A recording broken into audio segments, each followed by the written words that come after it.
Good morning, my friends. Welcome to the Sunday morning show. I appreciate you being here. Chris Robin and yourself, or your host, Mitch Carl, as his technical difficulties, right as we just started, of course, threw me off there. And I lost the plug to my mic right before we started. My bad. Oh, no. Chris, how are you doing this fine Sunday morning? I'm fantastic. Look, I've made no secret about the fact I love fall. Here in Michigan, it's one of the most magical times of the year. The leaves start to change, the weather gets cooler, and we get a whole heck of a lot of Halloween stuff and horror movies. So week 3 is just a cherry on the top to fall being here. Well, I hope this week is not a Halloween movie for our DFS lineups. We don't need any slasher flicks on our lineups this week. This is a weird week of football. I was just looking at the Vegas lines. There are 4 games over a 50-point total. There's 2 at the 1 o'clock slate, and both of those games are actually large spreads, too. We're talking about 2 visiting teams in Arizona heading to Jacksonville, Baltimore to Detroit, and both those teams on the road are heavily favored by more than a touchdown. So I'm not entirely sure about those games as far as DFS is concerned, but we're going to break those down in a hot second. But we have 2 stunning games in the afternoon. That 4 o'clock slate is going to be dynamite. And I would tell anybody who has money on the line today, if you are winning any type of money and it's 3:30 and you don't have much exposure to the late games, hold your breath because it's going to be an absolute roller coaster. And by the way, if you're losing money heading into the 4 o'clock slate and you still have multiple players or a lot of exposure left at those afternoon games, you could be in for the ride of your life. I'm talking like rocketing up the standings type, second half of the day for you. So do not feel like you're ever out of it, but don't ever feel too safe either. Those 2 games are going to be explosive. I think they're going to be a lot of fun for DFS purposes, and we're going to break them all down right now. So let's go ahead and let's look at the very first game on the entire day, and I just kind of let off with it. This first one between Arizona and Jacksonville. Jaguars, under Urban Meyer's leadership, are getting the visiting Lamar Jackson's because he's everything to that team right now, the alpha and omega for that offense, and it's a revolving door in that backfield. So we'll see what happens with the running game, but they are facing a team who is giving up the most rushing yards per game in the NFL.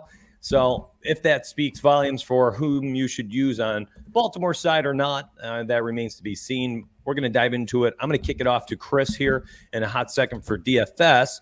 I wanted to look at the betting angle. So I'm using the MySparry Edge report, and currently Arizona's team total based on Vegas consensus is at 29.5 points. Well, Sparry model has them at 31. That's a very small edge of 1.5 team total points. But Jacksonville comes way under at -6, under what the Vegas consensus has them at 22, showing that Cardinals defense, Chandler Jones, J.J. Watt, these guys just getting after, Trevor Lawrence, who looked miserable last week, 44% completion rate.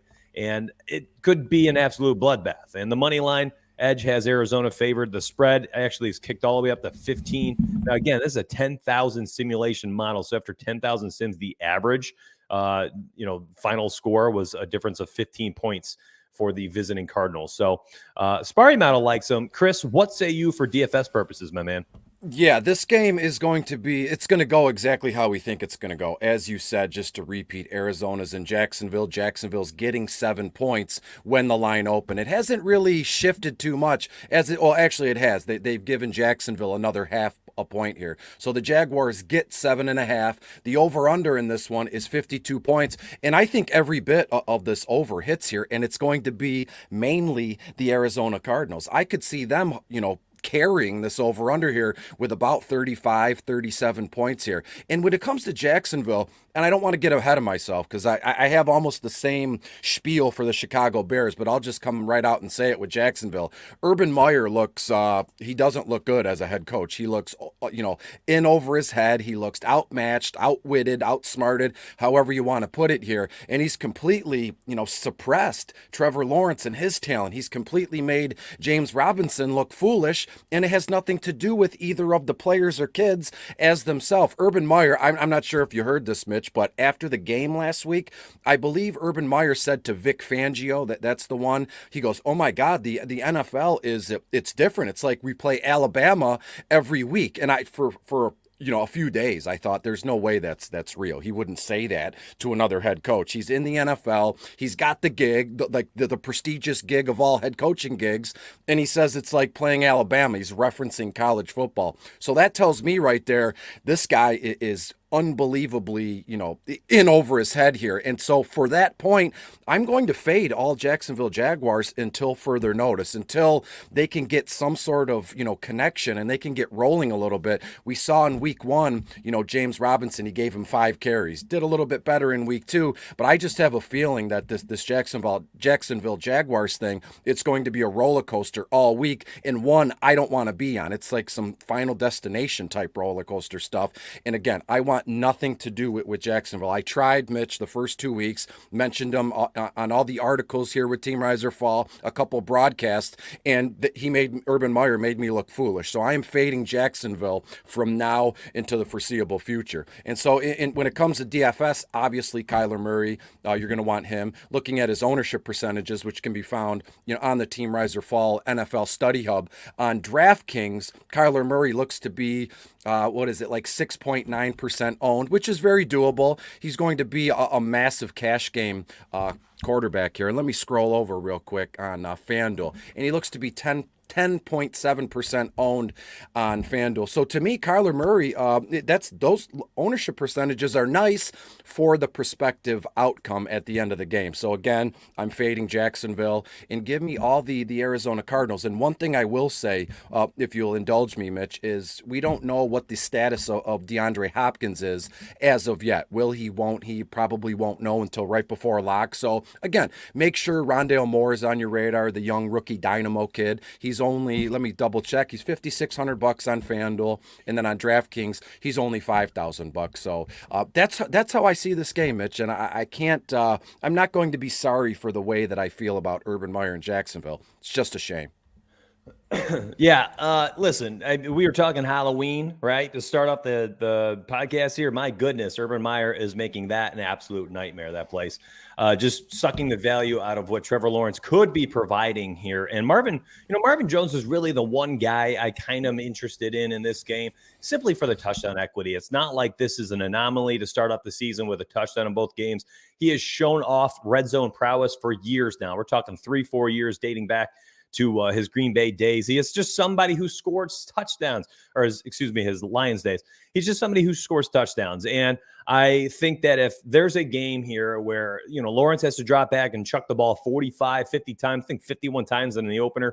And if he gets back towards that, it'll be hard, I think, for some of those guys to not at least hit value. And I think a guy like Marvin Jones has the upside, if he can score a touchdown, to exceed value. Now, if we're looking at his price tag, the issue here is that his price tag went up a little bit on FanDuel, a site where touchdowns are everything. He is up to 6.3K, which is slightly uncomfortable because he was super comfortable in the 5K range.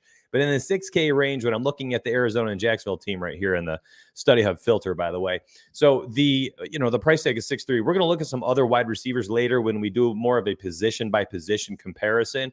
And his price tag is really around some other players that just have a higher ceiling than him. Over on DraftKings, he's okay. He's at 4.9K. But then the issue on that site is that's built more for PPR. If he does not score a touchdown, he's likely not returning you what you need. Likely won't exceed what you need at almost 5K on a site where you need a bunch of receptions. So, and he's definitely not getting the 100-yard bonus. That's just something he doesn't get. Now, on the other side of the football, and you named one of my favorite plays in the entire slate, and I actually like him so much no matter what, and that's Rhondell Moore. We saw his snap rate go up. We saw his targets go up, his market share go up. He went from 29% of the snaps in week 1 to 46% in week 2. And the coach said, after the game or earlier this week that they need to continue to get him on the field. And when they do, they're going to continue to manufacture plays for him. That was paraphrasing, but it's the coach loves him. And he said he wants to get him the football when he's on the field, and he wants him on the field more.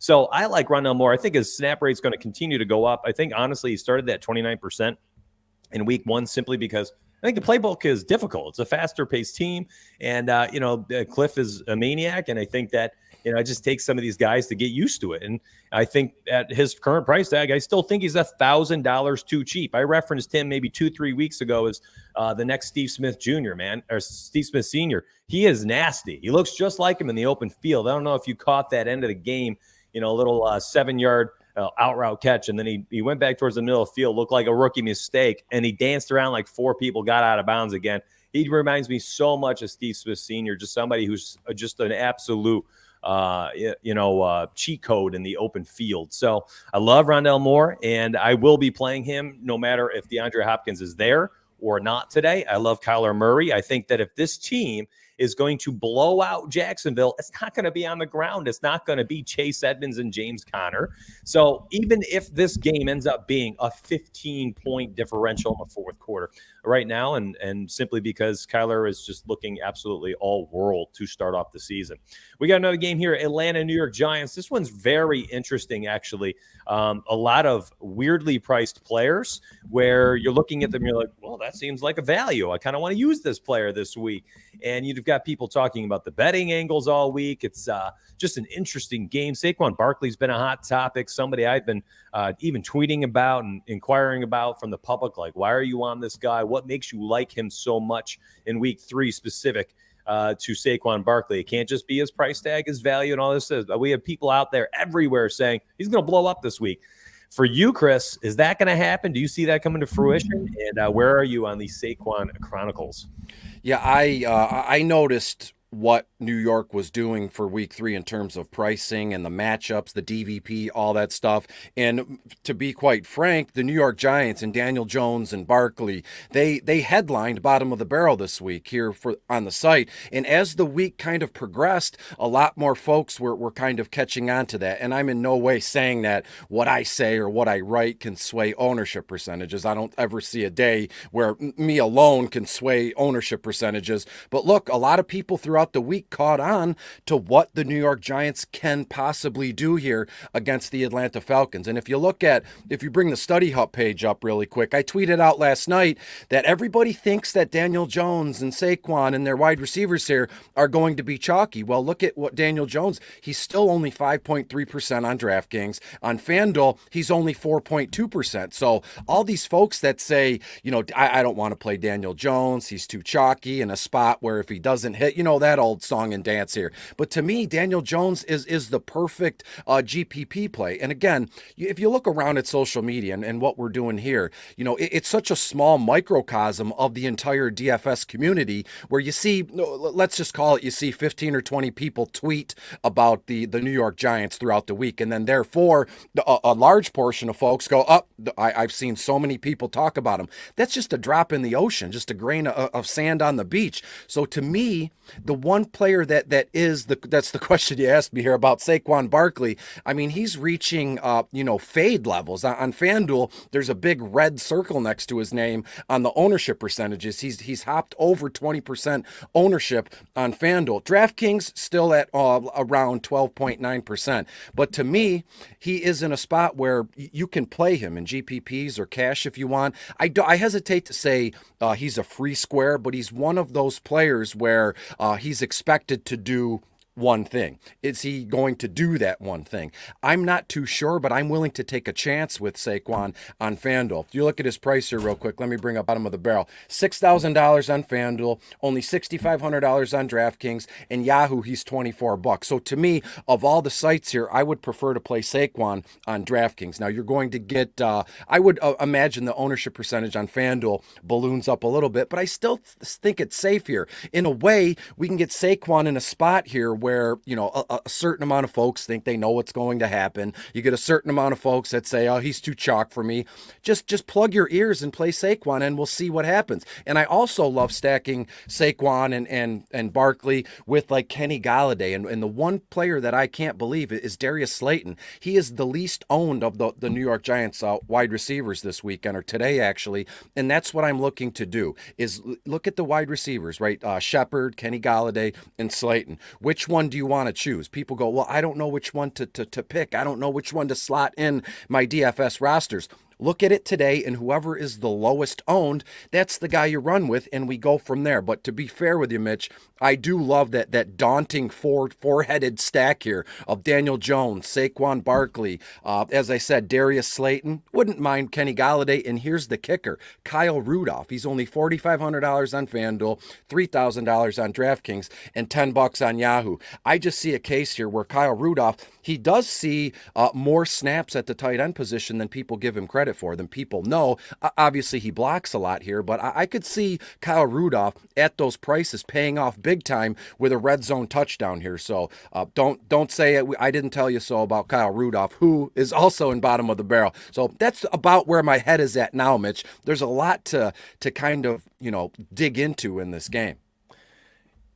Yeah, absolutely, man. I mean, this game's actually one of my favorite ones to target, and I'm not even kidding, and partially because I think that things are a little overblown with Daniel Jones, and I'm on the other side of this game where I'm targeting Atlanta, and I think Atlanta is going to continue to struggle to run the football. We saw Matty Ice look absolutely terrible all game and still throw up 300 yards and 2 touchdowns last game, and he did it mostly in garbage time, and I think no matter what type of game this is, it's all garbage time. This is going to be a crummy game to watch. But for fantasy purposes, I think it could be an absolute boon for your lineups. And, looking at our stack tool, I went and I filtered the New York Giants game against Atlanta, and I filtered the stack type where I clicked this. It says QB +2 plus opposing. That means you're going to run a 3-player stack, a team stack with a run back. You could set this up however you like. If you want to do a small 3-player stack, you click QB +1 plus OPP, and then QB +2 +2 would be a 5-player game stack. Well, I'm going with a 4-player. This is going to be for like a mid-sized tournament.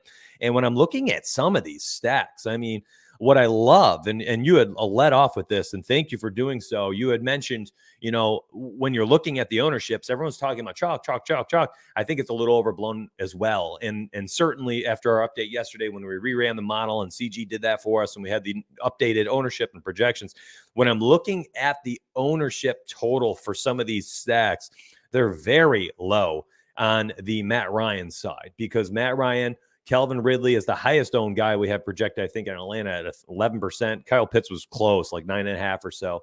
So when you add up these players, though, you can get Matt Ryan, Calvin Ridley, Kyle Pitts, Sterling Shepard, and the ownership totals for 19.2%, my friends. I love that. Absolutely love it. Stack rating of a 288. That's the highest 4-player rated stack based on the riser fall ratings, player ratings. Second highest projected stack. Again, I'm just on the opposite side. I want to be on Matt Ryan. I think he's going to be super low owned. The average stack salary is only $5,800. I mean, my goodness, you have 61.3% of all of your dollars left out of your 50K to go create your last final 5 spots. Now, remember that defensive player you use, 2.5K, something like that. And you are, my friends, you have so much salary left over. It's incredible. So I plugged it in earlier today, and I can't remember off the top of my head, but it was like 6.9K or so, 7K for your final 4 spots each. And that allows you to jam in, one extra wide receiver if you want for that flex, and then 2 high-priced running backs. And I think it's a very unique way to build lineups today.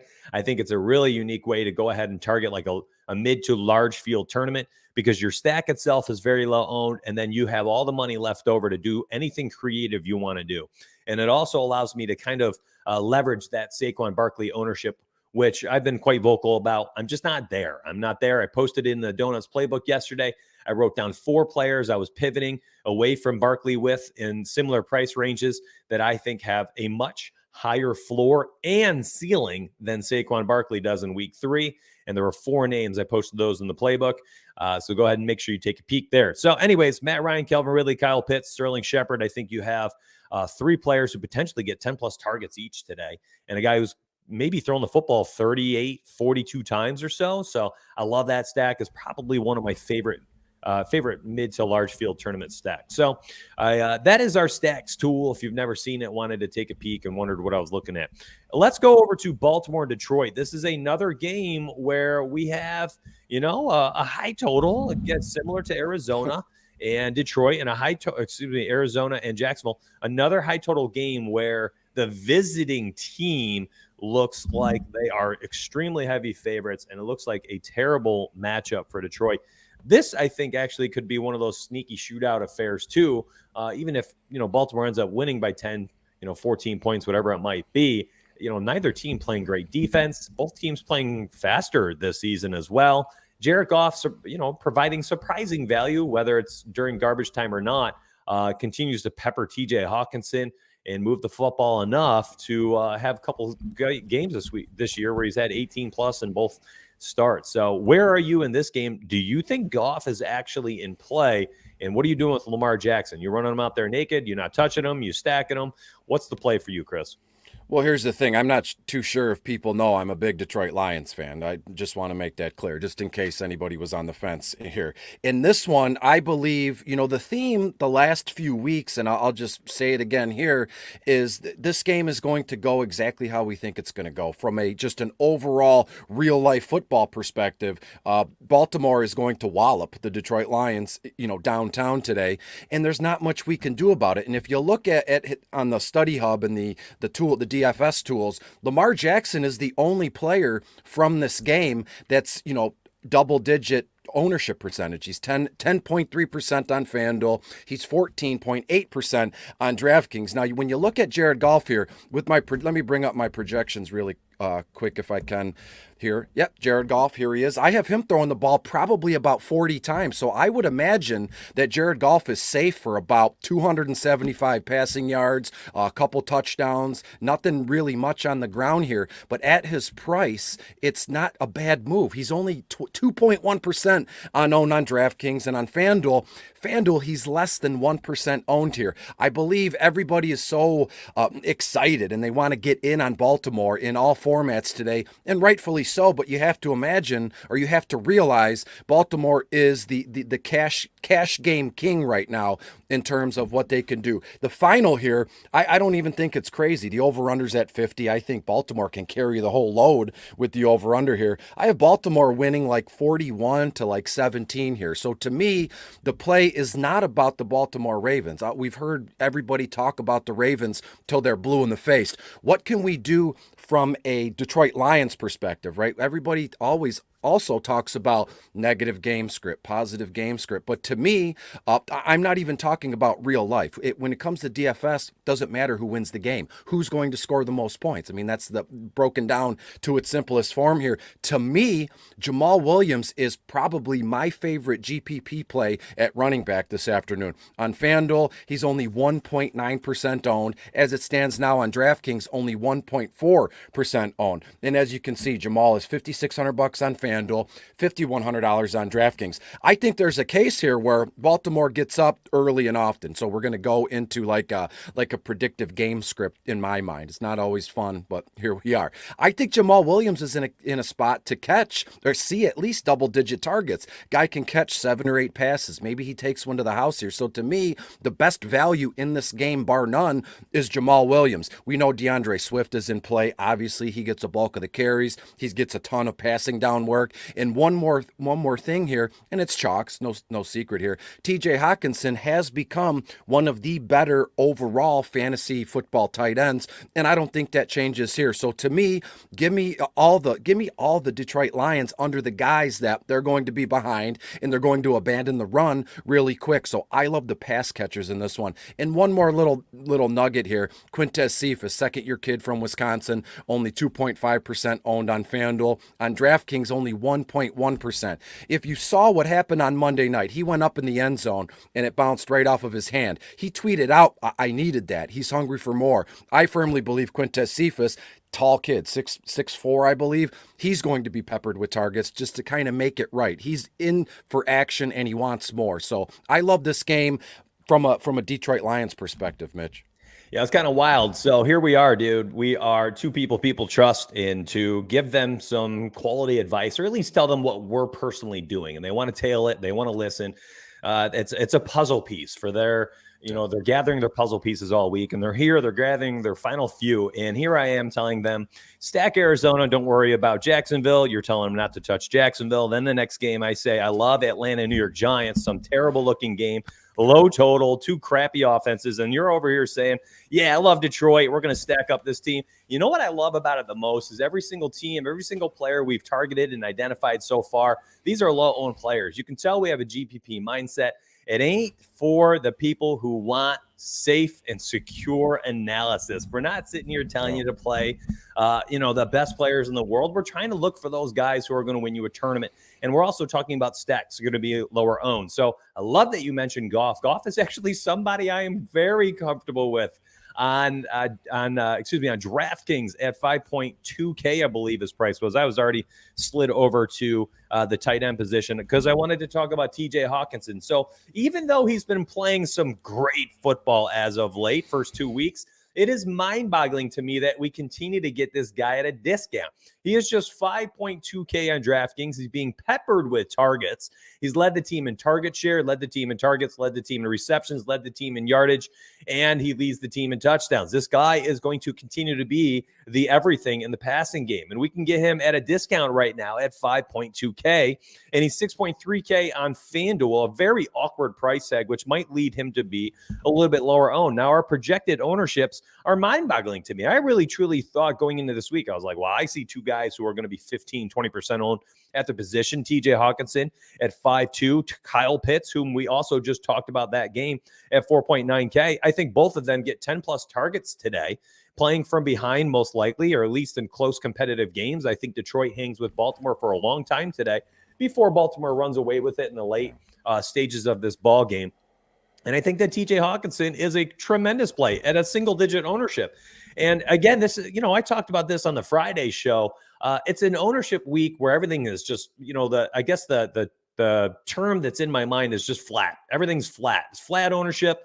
The pricing seems to be pretty accurate, which allows you to kind of create your own edges. And there's no real set edge on the slate based on pricing and ownership, because I think it was so well done this week that everyone's kind of priced where they should be. So ownership is going to be quite average across the board. I think the highest projected guy we have in the slate is Cooper Kupp at like 18.6% or something. So there's no real edge based on pricing. So you have to create your edge. So I, like Chris right now, am trying to find ways to create our own edge. And we are doing that by targeting some of these teams and some of these players in spots that, maybe aren't as delectable as some of the other ones. So I'm with you. I like Detroit stacks, but mostly as I click the top stack tool, I'm mostly looking at doing like a smaller stack, like Jared Goff, TJ Hawkinson, Marquise Brown, just some type of 3-player stack. I actually think also, if you want to keep it super simple, you could literally just go Jared Goff, TJ Hawkinson, and then just enjoy all the salary relief that you have and go get creative.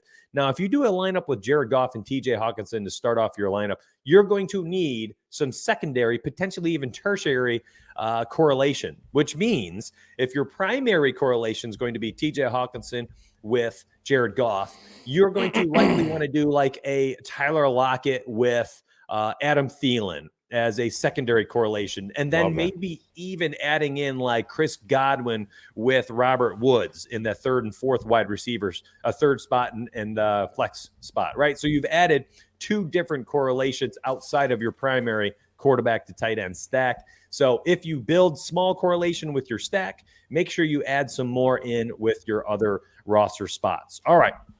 Let's move into some other games here. We're going to move into a game that doesn't look very appealing to me on any front other than basically just 2 plays. I'm going to keep my analysis short. It is Nick Chubb, whom I absolutely love. I think he's a phenomenal play today. I think he touches the ball finally 22, 25 carries, something wild like that. I hope for it at least in a game where I think it's going to be slower paced. I think without Landry out there, Odell Beckham had a full week of practice, completely healthy, I guess, is what they're saying. And, I kind of, for me personally, I just want to see that happen before I really invest my money there. He has a very nice price tag. You can use him, I believe, mid 5K I saw the other day. Let me go to all positions and click this game. He was 5.3. So, you know, he's priced well. It's not like he's not a good price tag. 5.3K on DraftKings. That is fine, I guess, if you're thinking he's going to get a lot of targets today. But mostly I'm just thinking it's Nick Chubb day, and I probably wouldn't even mind stacking the Browns defense with them for a little bit of running back defense correlation.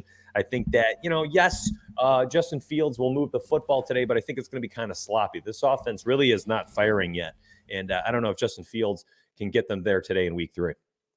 Yeah, I'm with you 100%. You stole the thunder of the Cleveland DST, and that's fine, Mitch. I'm willing to share on this Sunday, week 3 here. When it comes to this game, I have like a sneaking suspicion here that a lot of folks, and hang with me here for a second, I have a sneaking suspicion a lot of folks are going to be playing Justin Fields, not so much because of the DFS purpose, but because they're excited about the real life prospects. So you're going to get a certain group of folks on DFS that water down contests with Justin Fields. The rookie's finally getting a start, and we can see him finally do his thing. I would hold your horses here. As you said moments ago, Mitch, I think the Chicago Bears struggle to move the ball. I think it's actually, you said it was sloppy. That's what I agree with, right? So when you have a situation where Andy Dalton is the starter, then Justin Fields comes in the red zone and they manufacture a couple plays for him, that's different than when this kid has to take 100% of the snaps under center from the first snap. I believe that the Cleveland Browns really make life a living hell for Justin Fields this afternoon. I'm completely fading him, and look at his ownership percentage. Not going to hurt you anyways. 4% owned on DraftKings, 3.2% on DraftKings. Now, when you look at Nick Chubb, absolutely monster. You can see the comments. You're bringing him up now. Nick Chubb equals the best running back in the league. Hey, look, I agree with you here. I think we get a big Nick Chubb game here. But the first and foremost question on my mind, and I don't know about you, Mitch, I've been asked this a ton every day since we knew this matchup was coming down, like last Sunday or Monday. If Jarvis Landry is on IR and Odell Beckham, we don't know if he's going to play. Well, now he's playing. No worries there. Well, how do we kind of break down the wide receivers in Cleveland? You have a situation where it's Rashard Higgins, it's Anthony Schwartz, it's Donovan Peoples-Jones. What do we do here? And look, I'm not here to pick and choose one or pick favorites here, but of the wide receivers I mentioned, I would probably be, and call me crazy, it is what it is. I would probably prefer Donovan Peoples-Jones. But on both sites, it's insane to me how low owned he is, and rightfully so. DPJ hasn't done much. Watched him in college at U of M. That's neither here nor there. Only 0.8% on DraftKings, and on FanDuel, he is 0.00001% owned. So I'm telling you, if Donovan Peoples-Jones, who was mentioned in bottom of the barrel, if this kid can put anything together, let's say 30, 40 yards and a touchdown, you're going to be in a sweet spot, overall for your lineups this afternoon. And you got to look at a guy like, I think his name was Demetric Felton. I believe he returns kicks and punts here, not paying too much mind to that. So I'm telling you now, if you zig when others zag, because I'm fully expecting a large field of folks to be on, Nick Chubb, rightfully so, maybe some Baker Mayfield. And I'm telling you, Odell Beckham Jr., he's going to be owned through the roof. And it's not because of his potential on the field. It's because, again, a lot of folks are excited. It's only week 3. Odell Beckham is back on the field. Let's see if he still has it. Does he have what it takes? All those silly, analogies here. And I'm here to tell you, I'm fading Odell Beckham. I think his best days are behind him. But for week 3, you mentioned it about 5 minutes ago about everything, Mitch, being flat, week 1 and 2. I think this is the week 3, where everything starts to get right in terms of an overall DFS perspective, where these guys start to hit their averages. You can trust what they're going to do. Week 1 and 2 has always been a crapshoot, right? Week 1 is completely different from week 2 and then down the line here. But week 3, I think, is where everything starts to kind of fall in place and we can paint a better picture moving forward. Yeah, that'd be interesting to see then. If that does come to fruition, I think this next game might actually be a hard one to target, and that's the Bengals at Pittsburgh. And this is a low total. It's a close spread. I think 3.5 points this morning. I actually like the road Bengals here. I'm not a big fan of anything the Steelers are doing offensively. Defense, I don't think they have TJ Watt today, which is a huge bump for the passing game that is going to be missing T. Higgins. So how do you figure this one out? It's going to be a tough spot. Joe Mixon, honestly, one of the only guys I like in this entire game. Just somebody we can invest our money into that we know will get a billion touches. Now, if you go look at Joe Mixon against Pittsburgh, he's been miserable. I don't think he's cleared the 9-point mark more than once in his last 6 games. I guess that is probably his total career. One time I had seen yesterday when I was looking at it, just they have had his number. They've had the Bengals number forever. It's a brutal series. I saw the stat the other day. They're like Pittsburgh's like 17-3 over the last decade against them. So this is a really tough one traveling into Pittsburgh. But we've got Big Ben, we've got the pectoral issue, and whether it's that or not, he's fully cleared. He's not on the injury report, but the guy looks so washed. He looks absolutely miserable.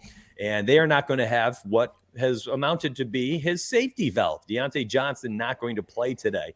So will Juju Smith-Schuster line up in the slot a little bit more and they'll bump James Washington out wide? I think so. And I think Juju potentially is the guy, but he's priced at $6K. And you're probably going to need 8 to 10 catches because it's hard for him to get to 100 yards these days. Doesn't get down the field, and Ben can't push it.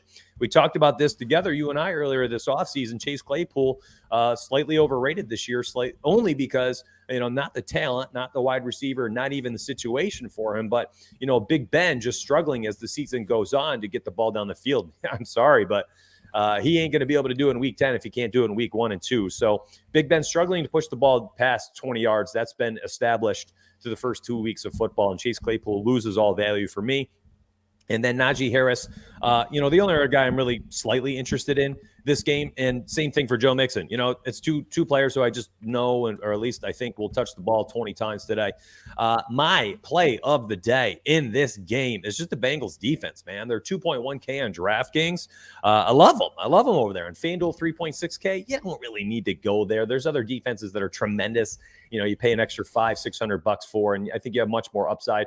Bengals defense, I think they can get after Big Ben a little bit. Steelers defense without TJ Watt, I think their ownership goes down a little bit, but they're priced up. They're just not very appetizing or appealing to me at their current price tag. So give me the Bengals defense. I actually like Mixon stacked with the Bengals defense. I think that will put you in unique territory right off the bat. And again, we've just been trying to identify some of these different stacks, some of these different plays that the field won't be on. I think a Mixon and Bengals stack with that defense to running back correlation just kind of works out today. And that's one correlation that often I'm not on, but I do like it today. Where are you in this game, dude? One thing I've noticed so far the last few days, everybody is, going nuts for the Pittsburgh wide receivers. Is it going to be Juju? Is it going to be Claypool? And look, nobody's mentioned, you mentioned it. I was shocked. It was a pleasant surprise that you mentioned James Washington. On DraftKings, only 1.6% owned. On FanDuel, only 1.1% owned. And the Cincinnati Bengals are 21st overall against opposing wide receivers. Now, you may think, well, Chris, how are you going to tie this up in a nice little bow and bring it back to the beginning? To me, James Washington is a player where nobody's going to see it coming. So I want to be on record now, Mitch, of saying I firmly believe James Washington, he gets heavily targeted early on in this game, and he'll sneak around for, 30, 40-yard reception. I think he finds the end zone in the second half, and people are going to be like, oh my God, I had such tunnel vision for Chase Claypool and Juju Smith-Schuster. I never saw it coming. To me, James Washington, he hasn't been unsuccessful. He's been unsuccessful, as of late in the box score, and rightfully so. When all three of those wide receivers are active, James Washington seems, he's only had 3 targets for the first 2 weeks here. But I think Washington has the skill set and the experience to really get over on the Cincinnati Bengals team. And again, he's not going to light up the box score, but at his price, which is, let me bring that up here, he's only, $4,900 on FanDuel, and then on DraftKings he's only $4,000. I think James Washington, has the potential here of putting up 40, 50 yards and a touchdown. And at those ownership percentages, those are the kind of plays that we use to leapfrog large portion of folks in GPPs here. So of all the players in this game, I love James Washington. I'm going to co-sign your Joe Mixon play and the Cincinnati Bengals one. The over-under here, Mitch, if I may, 44.5. I think it's way over. I have the final here being Pittsburgh 21 to 17 in this one. So these two teams dislike each other. They're going to be going at it all day, but I do like James Washington. Yeah, and I'm gonna add one more play in here, and this was one I was kind of debating whether I wanted to do until I saw the ownership was Tyler Boyd. I thought he would kind of be a little bit chalkier this week without T. Higgins, but I guess the matchup's just scary for everybody. Pittsburgh just not giving up many yards, has not done has not really. They've just had the Bengals number for such a long time. It's really hard to be on Bengals outside of those surefire 20 touch guys like Mixon, whom I'm honestly, give me more Najee Harris today than Joe Mixon in a game where I think Pittsburgh, potentially is going to be playing with a small lead and making him the offense because simply I don't think they trust Big Ben anymore, man. He can't move the football. But Tyler Boyd, 4.6K, 4.7K on DraftKings, excuse me, just the ideal PPR machine. We saw his snap rate in week one weirdly be at just 74% when he ran at 85% or higher. And I think it was 80-something% of his games last year. Went back to 87% in week two. And I think this week he's going to be over 90%. Maybe that was just camp body, working some things out. Week three, I think they're going to need him to be on the field the entire time. And he's going to be in the slot for most of the game and with T. Higgins out as well. So, Tyler Boyd, 4.7K, large field tournament type option. Let's look at one more. Then we're going to switch gears for about 5-minute segment. We're going to do two different props segments today. Just have some fun. So we will be doing some prop betting, and we're going to look at Underdog Fantasy, Monkey Knife Fight. We'll probably look at FanDuel Sportsbook, something like that. We'll just have a little fun. Chris and I, it gives us a breather from talking DFS and analysis, and it allows the viewers here to kind of tune in and listen. If you're somebody who likes to use prop betting for your DFS purposes, by all means, go for it. I think there's definitely a place for it. And if you're somebody who just wants to, get some action in for some props, you can have some fun with us. We'll be doing it for entertainment value only. Chris and I aren't even going to be playing these. I can't put them on. I can't bet them live on stream. Maybe I'll do it off stream or something. So we'll do it for fun. We'll look at the lines. We'll look at the current lines on Underdog to start, and we'll go from there. That'll be fun. So let's do this one last game real quick before we slide over to that for a 5-minute segment. Indy and Tennessee. We got another divisional game. And again, that's kind of the issue with some of these games here today is, Cincinnati, Pittsburgh, Indy and Tennessee. The next game, the Chargers and KC. These games are tough to figure out when they're divisional games. And this one actually has a healthy implied total. But where do you go in this one? Chris, I've been leading these games off. Why don't you go ahead and run with the football here? Tennessee hosting Indianapolis. Where do you see your favorite plays in this game, if you have any? And then I'll take over and transition us into our prop betting, buddy. Sure. Well, the over-under in this one, it opened at 48, and right now it's been shaved a point. So it's at, just a 47 even here. In this game, you know what? Like Carson Wentz, we don't know if he's playing. There's been a ruling, then I apologize. I haven't seen what's going on with Carson Wentz yet. I know he's got 2 sprained ankles. It's crazy to me. So in this one, I love the idea of getting Michael Pittman in our lineups. Michael Pittman's only $5,600 on FanDuel, and on DraftKings he's $5,500. And if you look at the ownership percentages across the board here, there's nobody in the red here in terms of stands out, oh my God, chalk, fade, anything along those lines here. But I do want to mention A.J. Brown real quick. Now, last week, he didn't play well, and he knows it. He tweeted out Monday or Tuesday morning, I couldn't catch a cold if I wanted to. Maybe it's in poor taste, given, what's the pandemic that's going on here, but it is what it is. I firmly believe that A.J. Brown just gets unbelievably targeted this weekend. We saw last week Julio Jones. I think it was a touchdown, but I'm not a professional referee, so my opinion is null and void here. Derrick Henry, obviously he's always in play, $9,700 on FanDuel. On DraftKings, he's $8,600, and the Colts they're about 12th overall against running backs. So as you said earlier, I always speak from a GPP perspective, right? That's where I find the most excitement, where the strategy can really pay off if you live and breathe this stuff. But to me, I think there was a question in the chat, Mitch. Sorry to put you on the spot here. It was, help me out. Is it Jonathan Taylor or is it DeAndre Swift PPP? I would prefer Jonathan Taylor in this one, just for the simple fact he's $7,000 on FanDuel, and on DraftKings he is $6,700. In this game, I have the over/under, as I said, 47. I think the over hits big time. Final score: Tennessee wins 31-23. So there's going to be plenty of points to go around in this one. I think we'd be wise to look at Zach Pascal, $5,300 on FanDuel. On DraftKings, he's $4,800. This kid has scored, I believe, 3 or 4 touchdowns? No, I think it's 3 touchdowns in the first 2 weeks. So there's obviously some sort of connection here. And I will say this might be shocking or might be stupid. I don't want to be laughed out of fantasy football.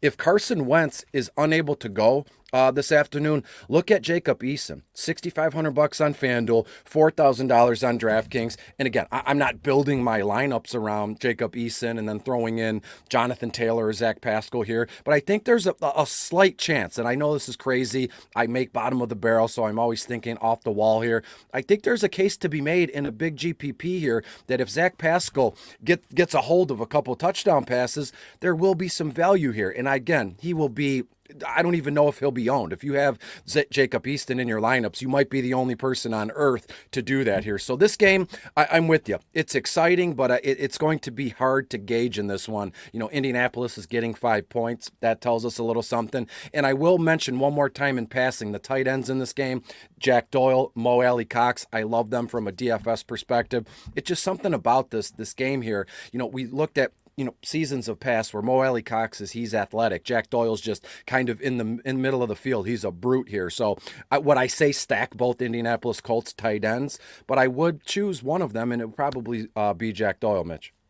Yeah, it's interesting. So I'm looking at the stack tool right now, and we have Ryan Tannehill, A.J. Brown, Jack Doyle. That actually is the #1 value stack for this ball game. So if you're looking for like a value stack, that looks like it could be the best of the best when you're looking at the 3-player stacks. I'm not entirely sure there's enough fantasy juice to go around here to do anything larger than a 3-player stack. That's just going to be Tannehill with a pass catcher and an opposing pass catcher. I think if people are targeting this game, they're likely going to go to Michael Pittman. So I think you can get a little leverage there with Jack Doyle. However, I don't know how entirely necessary that is for anything that isn't like a large field tournament. So if we're talking large tournaments, I'm there with you with Jack Doyle. I did hesitate when I was looking through my tight end list, and I only settled, I think, on 6 or 7 tight ends this week, but Jack Doyle was right there, probably like 7th or 8th on my list.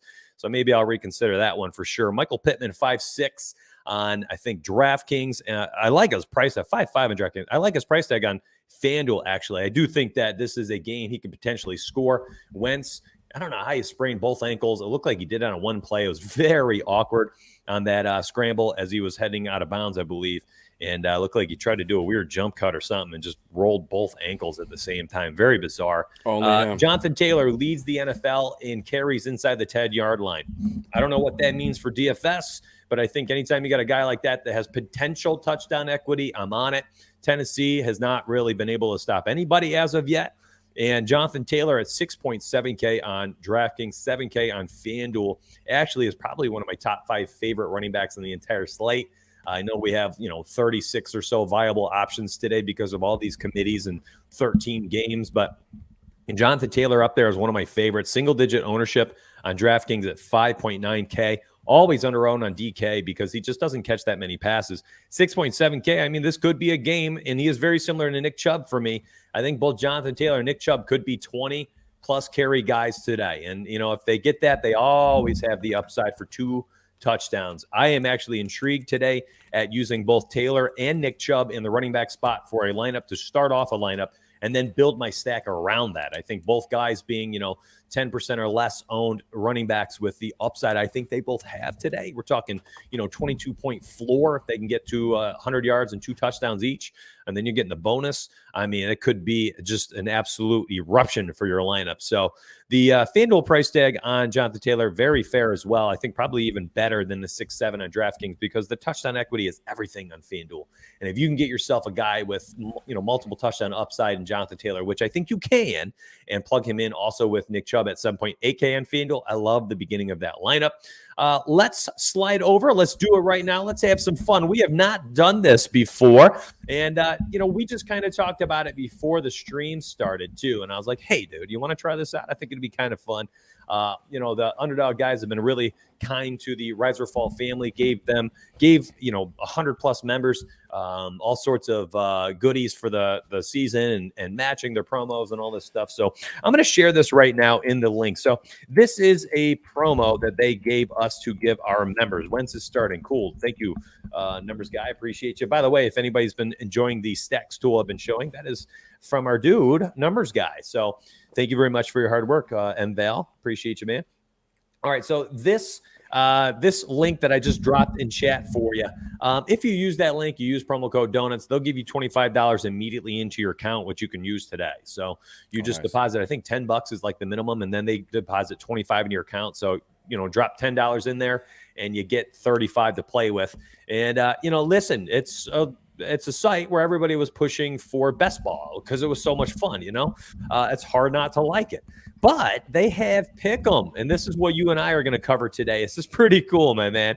So I was looking through this, and they've got all sorts of game lines and prop lines for all sorts of players, basically the most important out of each game. So let's actually cover a team or two that we have not looked at all, because I think that would be a little bit more fun. I don't want to rehash like the Bears and the Arizona Kyler Murray, things like this, because we've talked about them for an hour now. So let's move on. Let's actually do the very next DFS game we're going to cover is the Chargers and the Chiefs.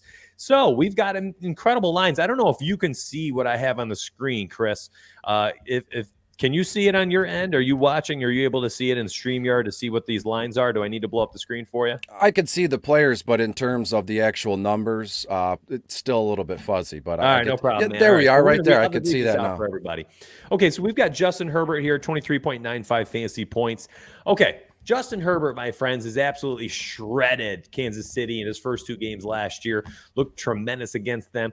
We all thought he was going to explode in week 2 against Dallas. By we all, I mean you all. I was not there. Absolutely said fade that game in general. I am actually on Herbert this week. I absolutely love the game. I think you're getting a bounce back spot for Justin Herbert, and you get them traveling to Arrowhead, and I think this is going to be a shootout. I absolutely do. I like both sides of the ball. I like everybody in the game, and I like their ownerships, all much lower owned than they should be. Maybe because they burned everybody last week. I don't know. But Justin Herbert, 23.95 fantasy points. I'm absolutely taking the over there. I think that, and by the way, the scoring is very aligned to the FanDuel scoring. Okay, so if you're wondering, like, what is the fantasy point? So I like the over in Justin Herbert. I think this is a shootout, 23.95. But if you don't want to play the fantasy points, you could go with the combined Austin Eckler, 102 rushing and receiving yards. We saw him gobble up 9 receptions last week, 55 rushing yards, 64 receiving. And I love the over here as well. Where are you on the Austin Eckler line of 102.5 combined total yards? And then the next one's Keenan Allen at 86.5 receiving yards. Austin, it's so close to me, but I think I'm going to take the under here, Mitch. I have Eckler for about 12 carries, 55-ish yards, and then another 5 receptions for only about 40 yards here. So if you do the math, that's only like 95 total yards. I mean, he'll find the end zone, no worries there. But the over 102, it doesn't make me nervous. It could go either way, but personally, I'm going to go on the under there. And in terms of Keenan Allen, really quick, let me bring up what I have for his projection. And Keenan Allen, he's the target monster there. I have him for about 10 targets, 6 or 7 receptions, about 85 yards, and a touchdown there. So depending on the monkey knife fight over under here, I would choose the over with Keenan Allen. Yeah, so currently Underdog has his yardage at 86.5 yards. And, I'm looking at the Sparry model. So if anybody's like, well, where are you getting this data, Mitch? Well, I'm using the Sparry model for this stuff, actually. It's a 10,000 simulations model. It sims the games themselves 10,000 times. And then what they do over there is they take the average number of all the simulations. They throw it up on the website. They pull the Vegas odds and all this stuff. So what I love looking at right now is the Sparry receiving yards projected for Keenan Allen, 83.9. Shoot, Underdog has him at 86.5. I'm slightly going to go the under here for Keenan Allen. The over for Austin Eckler was because the Sparry model had him for 68.5 rushing yards, 46 receiving yards, which comes out to like 114 total yards. So that was an easy over for me. Mike Williams, this is a tough line. 6 receptions, not a guy that's been a PPR machine for really his entire career, all of a sudden getting 12 and 10 targets through his first 2 weeks of football. And, not getting all downfield targets. I believe it was, I can't remember who posted it. Somebody, Hayden Winks, I believe, posted something about his current route tree, and I loved it. And it was Mike Williams just not being used down the field for 95% of his targets this year. I mean, he's getting targeted underneath, targeted intermediate, targeted downfield. This game potentially, if it is a shootout, and here's some correlation for you, my friend. Let's say you went with Justin Herbert over 23.95. I doubt he gets over 23.95 without Mike Williams having himself a day. So I think you could probably run some correlation there and say if you think Herbert goes over 24 points, then Mike Williams probably had himself a day, and vice versa. Listen, if Keenan Allen is under here at 86.5, somebody's got to get some catches, and if the defense takes away Allen, which is very hard to do, well, maybe Mike Williams gets some over. So I think you can run some correlation out there. Looking at the Sparry model, Mike Williams is projected for 62.9 receiving yards and just 4.4 receptions. I think that if you're going model base, you're going under here for sure. 6 receptions is a tough ask for me for Mike Williams. Correct. Yeah, I'm with you. I have him at exactly 5. I mean, if it was a yardage thing, yeah, my projections are spot on with Sparry, right? I run, I'm completely kidding here, but I run 10,000 projections using Sparry, so I have my own set of weird beastie projections here. So I have Mike Williams with the under as well. And again, it's going to be close within a reception, and I'll leave it at that. So Mike Evans, give me the under here. Let's do a couple more here and we'll move on here. So Patrick Mahomes, and by the way, so the goal of playing these pick'ems, right, is you want to string together a parlay of 3 to 5 picks. So if you pick 3, I believe it's 6 times your ROI. If you pick 4 picks and you're correct on all 4, it's 10 times your investment. And then if you do 5 picks and you get all 5 correct, you get 20 times your investment. And I'll show you exactly what it would look like. Remember, I can't place it live, but I will show you what it would look like. So we've got 2 more picks here, Patrick Mahomes, and I think we can do a little bit of correlation here as well. 337 implied total yards. That is difficult because I think your mind immediately goes towards passing yards, which is a really tough ask. 337 is very difficult to project, but this is total yards, so it does include his rushing. Not a guy who's racking up, 30, 40 rushing yards per game, but it does help out a little bit if you think this is going to be a shootout. If he gets an extra 15, 20 yards rushing, can he get 312, 317 passing yards?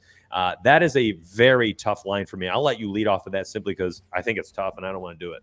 Yeah, I'm with you. I like what you said about Patrick Mahomes' rushing yards. So far, through the first 2 games, he only has 21 total rushing yards. I think that the days of him, being asked to take off and run more often are kind of over. Big contract. They're in win now mode. Let's make it back to the Super Bowl. They don't want their superstar running back or quarterback just running amok on the field. Kid will take a shot if he sees it, but this one, I have Patrick Mahomes at just shy of 300 passing yards, and then you add in another 15 or 20 rushing yards. I'm going to go under on Patrick Mahomes here. As I couldn't have said it any better myself. The words you used exactly. That's a tough ask. That is insane to me. And then when you get to Travis Kelce here, 7.5. I like what this website does. They teased us with a half point, with a half a reception here. There's no such thing, but it's a huge kind of swing here. 7 receptions, I feel like that's very doable. 8 receptions, it's like, no, there's no way that could happen. So these websites know what they're doing, so shout out to them here.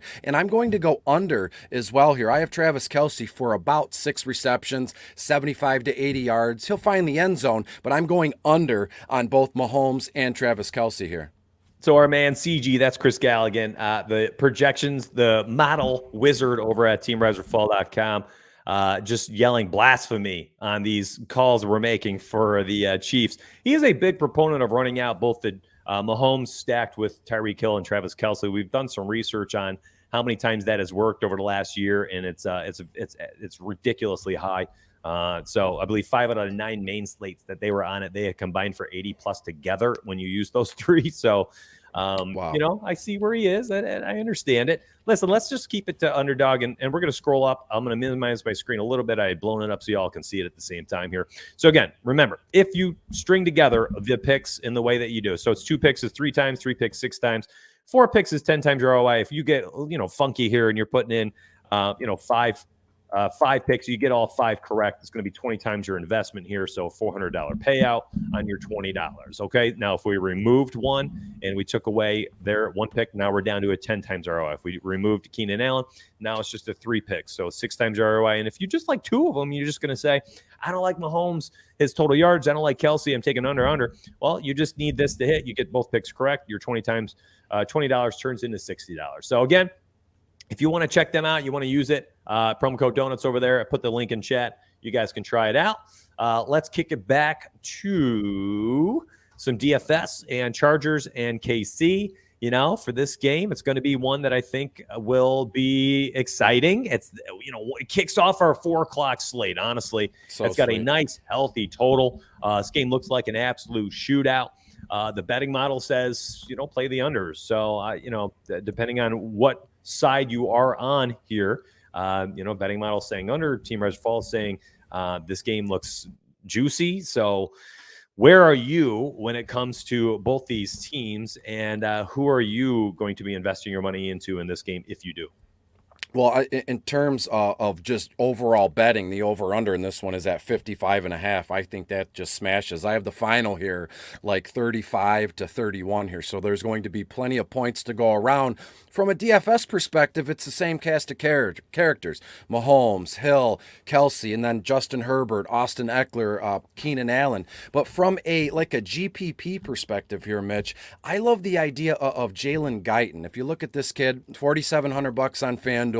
And then on DraftKings, he's only $3,200. Now, I know what you're going to say. Guyton, he has 7 targets, only 5 receptions all season, hasn't even broken 100 total yards in 2 games. But in this one here, it's just going to be an absolute air show. It's just going to be bombs. And if you look at what Jalen Guyton does best, he does his best work on those 50-plus yard receptions. He can get loose. He can get across the middle of the field or out on the sideline here. So to me, when you get a game like this that we know a lot of folks are going to be on, just look at the ownership percentages right now. We have to look at being creative with our stacks, right? I think I tweeted that out not too long ago. Let's say Kansas City, everybody's on Kansas City and Pat Mahomes and Tyreek Hill and Travis Kelce. Stack the same game, but use those secondary options like a Darrell Williams, like a Hardman, and then the same thing for the Chargers. Use Larry Roundtree, use Jalen Guyton, Jared Cook, things along those lines. So you can stack these games. We just have to go off script, as I said, those secondary options. And I think it'll pay off this weekend, actually today. Again, final score 35-31 or 35-34, something like that. So there's going to be plenty of points to go around. And again, Patrick Mahomes and Tyreek Hill, Kelsey, Austin Eckler, and Herbert, they're going to do their thing. But where can we get over on a one-off, or where can we get over on just a two-headed monster stack? So from this one, I love the idea of Jalen Guyton and McCole Hardman, and that is about it from a GPP perspective. Yeah, it's Jalen Guyton, definitely somebody who is on my radar, and simply because of the snap percentage. Listen, if you love this game, then you want to get some players in there that are going to be a little bit lower owned in this game. You can allow yourself to still have a large stack here. And people are asking me, Mitch, you talked about using a 5-player stack here in a large field tournament on Friday's stream, but I can't make it work. Yes, you can. You just can't use all the highest priced players. And I certainly think that Jalen Guyton at 3.2K in a game that potentially, listen, if Chris is right here, we're talking 64, 65 total points. You're going to get a guy at 3.2K here who was on the field for 65% of the snaps in week 1. He was on the field for 70% of the snaps in week 2. Yes, he only had 6 targets total in those games, but I've seen people talking about Byron Pringle in this one, a guy who who's been on the field for 17 and 22%.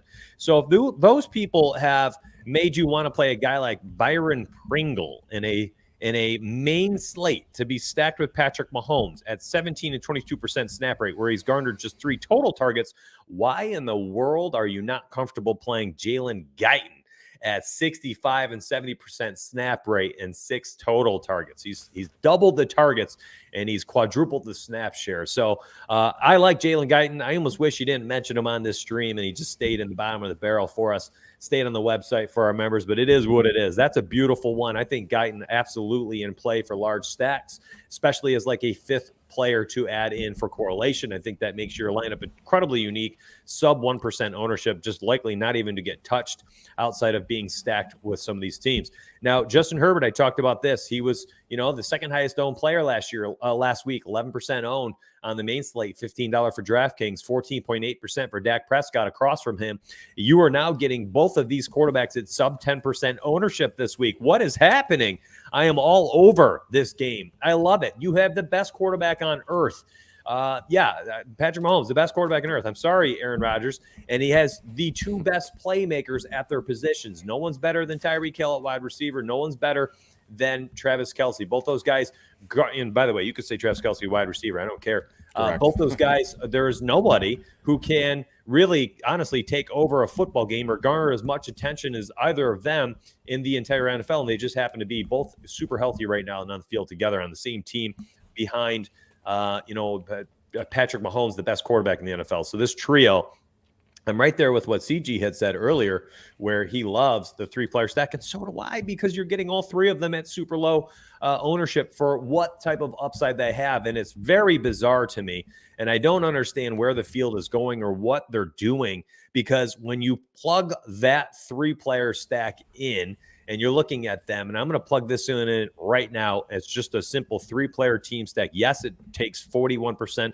of your cap, and maybe that's the only thing taking people off of this trio is just it's so expensive. But we're already naming guys on this slate who are very affordable. I mean, heck, you could add McCole Hardman at 3.9K. You can add Jalen Guyton at 3.2K. We haven't even talked about KJ Osborne and his 14% ownership today at 3.5K. There are players that you can use, and we already mentioned the Bengals defense at 2.1K. There are players you can use that allow this high price stack to work, and I am finding every way I can to use Mahomes, Hill, Kelce, Herbert, Mike Williams, Kelce, and Hill all together. I'm trying to, put together these combinations because I'm sorry, these guys I thought would have been 22% owned today are just way under it, while the field is just jamming in Cooper Kupp and Chris Godwin. I am going to be on guys I think have a much higher ceiling and a higher probability of getting there at a half the ownership. So I'm all in, man. It looks like you have something else you want to chime in with too. You look excited, chomping at the bit. So I'm going to throw it over to you to wrap up this game. Sure. I just want to say from a Kansas City point of view, CG, plug your ears, earmuffs, give me 2 seconds, and I'll let you know. I think I'm not going to say anything rude or derogatory here. I think there's a case here where teams they're willingly looking to just completely take Tyreek Hill out of the game. You saw a little bit last week against Baltimore, and I think there's a little bit of a blueprint in place here to kind of, just push Tyreek Hill out of the game or put him on the sideline here. Now, look, Tyreek Hill he's all world. This guy's got first class kind of speed. They call him the cheetah. He does the peace sign, and we go from there. But so to me, that's why I mentioned the secondary options. Byron Pringle is a very good one, or even McCole Hardman. They benefit from a case where you get Derwin James maybe kind of shadowing Tyreek Hill. Maybe they put 2 guys on him. You guys always have to have, an eye on Patrick Mahomes here. But I think, teams are now game planning, which they always have been. But in the last few weeks, they have a certain set of plans in place, and they're going to keep Patrick Mahomes in the pocket throwing the ball, which is still awesome. But they're going to line up different defensive coverages to kind of just stifle Tyreek Hill. Therefore, a lot of these other secondary receivers, a la Travis Kelce, what he did Monday night with that touchdown was insane. But I think obviously he's a stud, but I do think there was a little bit of a carryover from maybe taking Tyreek Hill out of the game. And you see a guy like Travis Kelce, just an absolute stud. And really quick before we close out on this thing, I'm not kidding when I say Jalen Guyton, his mother and I are friends. Not kidding. Her name is Brandy. She's all over social media and Twitter. So I just want to say hi to her, and I'm big on Jalen Guyton this afternoon. Yeah, it's hard not to be. I mean, 65 and 70% snap rate. I do like it. And I think, honestly, you could be on this game. And if you believe that Tyreek Hill is going to have, bracket coverage, going to have a guy over the top, and then they're just going to lock him down.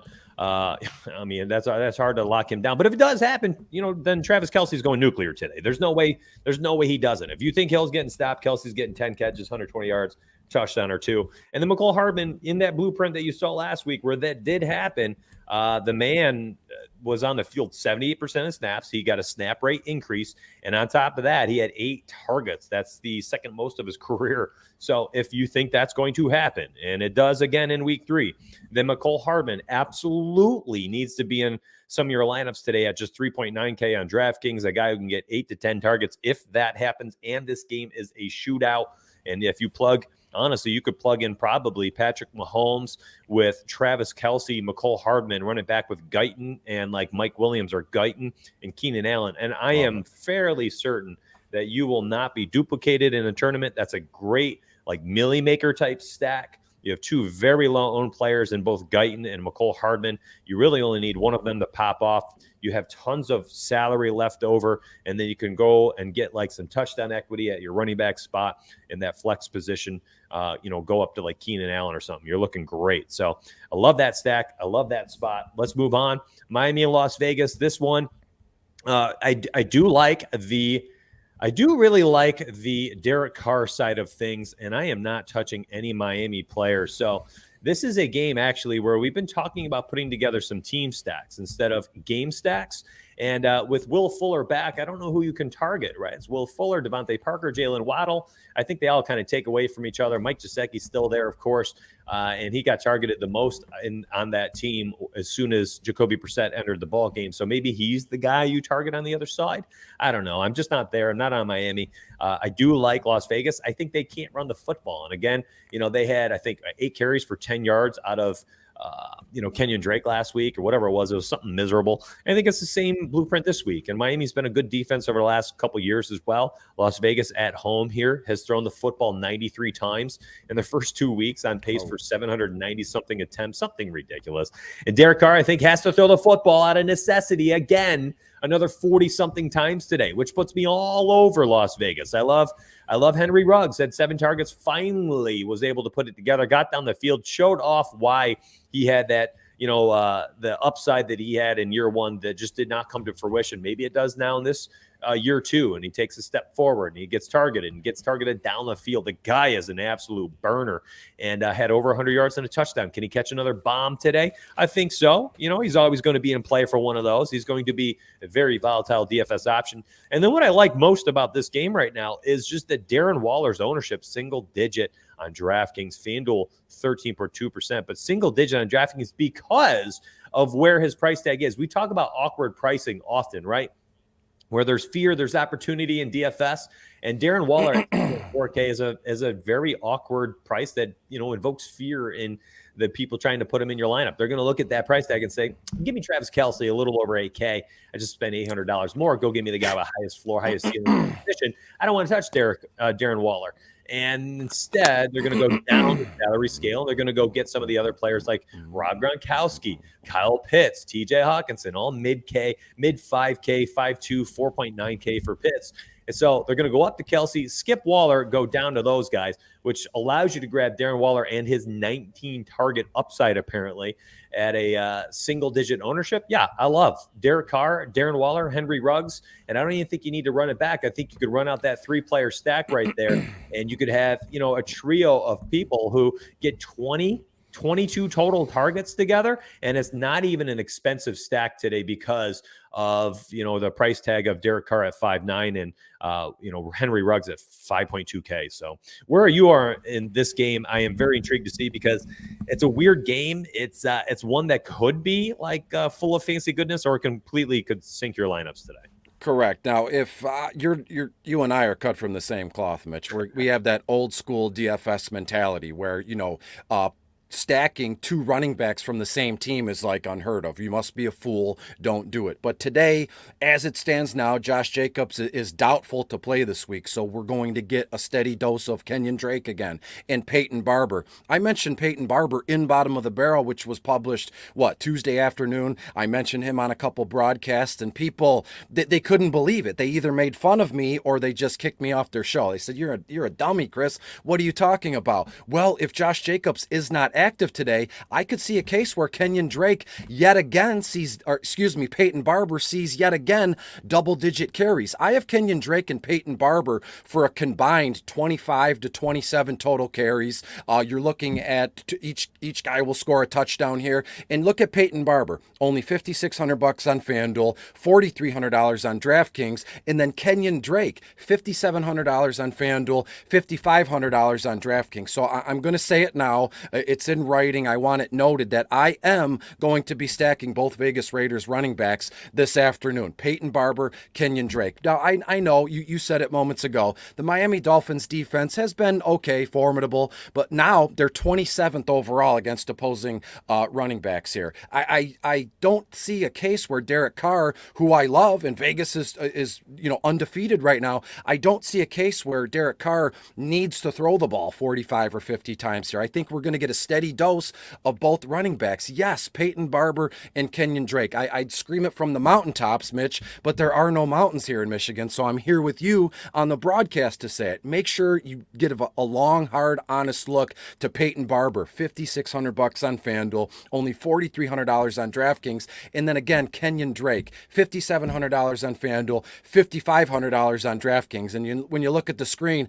I believe Mitch is looking up the ownership percentages in the study hub on Rise or Fall here. Kenyon Drake, 3.5% owned on DraftKings right now, only 2.7% owned on FanDuel. And then you look at Peyton Barber, 1.6% owned on DraftKings, and he's not even 1% owned on FanDuel. So to me, a guy like Peyton Barber, who I said, and I'm not kidding, is going to see 15 carries or so at that low of an ownership percentage, sign me up all day. And I would never ask any of you to do anything I wouldn't do myself. So I put my money where my mouth is, all those funny cliches. I'm going to be stacking Peyton Barber and Kenyon Drake in the Millie Maker contest this afternoon. That is absolutely wild, my friend. What's interesting too, though, is that I've seen people talk about Peyton Barber. They're like, yeah, he's not in play. He only had 29% snap rate. That's 2021. It's 2021. Snap rate for running backs is slightly irrelevant. When Correct. certain players are on the field, they're in there for a certain reason, right? You see these passing specialists. A guy like James White doesn't get a lot of snap rate either, but when he's on the field, he touches the football like 60% of the time.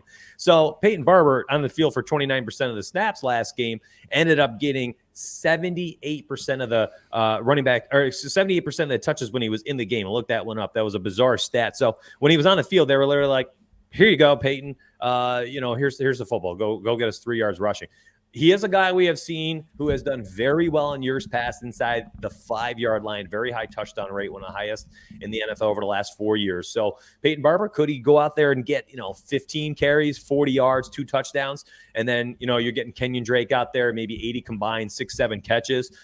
You're happy with the 15 points there. If he scores, even better. In which case, no matter what, one of us is going to be wrong today, because I said I love Derek Carr, I love Ruggs, I love Waller, 3-player stack without Miami on the other side. And you're sitting here saying, I'm all in on the 2 running backs. The only way the 2 running backs blow up is if Carr doesn't do anything, and vice versa for me. So one of us is wrong today, but we definitely don't sit here trying to have like a group think for our listeners. So let's move on. New Orleans and New England, a game that I absolutely despise. I think it's a gross game for fantasy purposes.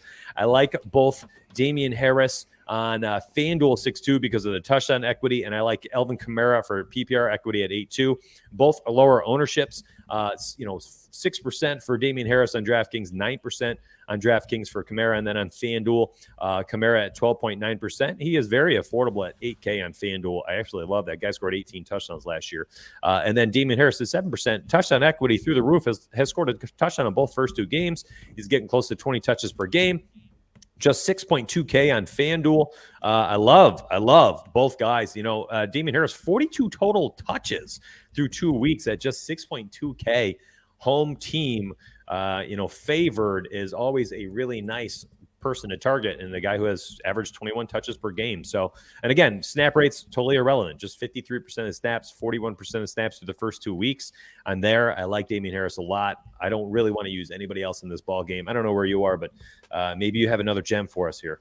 No, I'm going to agree with you here for the first time in the length of the broadcast here. The over, this tells you everything you need to know. The over-under, I believe, aside from like the Jets in Denver, this is the lowest over-under here, and it's at 43. I believe, I know it opened at that, and it's at 43.5 now, so it bumped up a half a point. To me, this game is a full fade. I have New England winning like 21-17.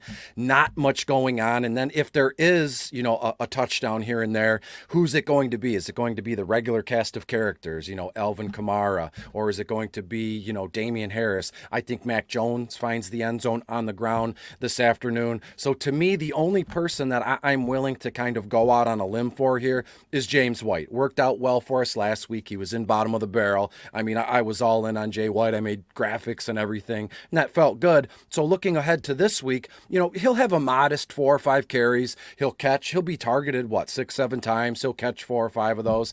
Hopefully he finds the end zone again. But from like an analytic sense here, this game is just too hard for me to kind of get a pulse of it here. Long gone are the days of Drew Brees meeting Tom Brady in Foxborough. That stuff is old. It's out with the old, in with the new kind of thing. So to me, this game is more of a make my nachos, put my feet up, and just enjoy what we're seeing. Making nachos in the afternoon sounds good over watching this game. Actually, this is probably the game I'm least interested in, honestly, for all things DFS and betting today. I think it's just going to be low scoring. Vegas says that as well, a 42.5-point total. And I don't know. What are you getting? What type of upside are we getting here when we're focusing on these two teams? I don't think it's very much outside of those two running backs.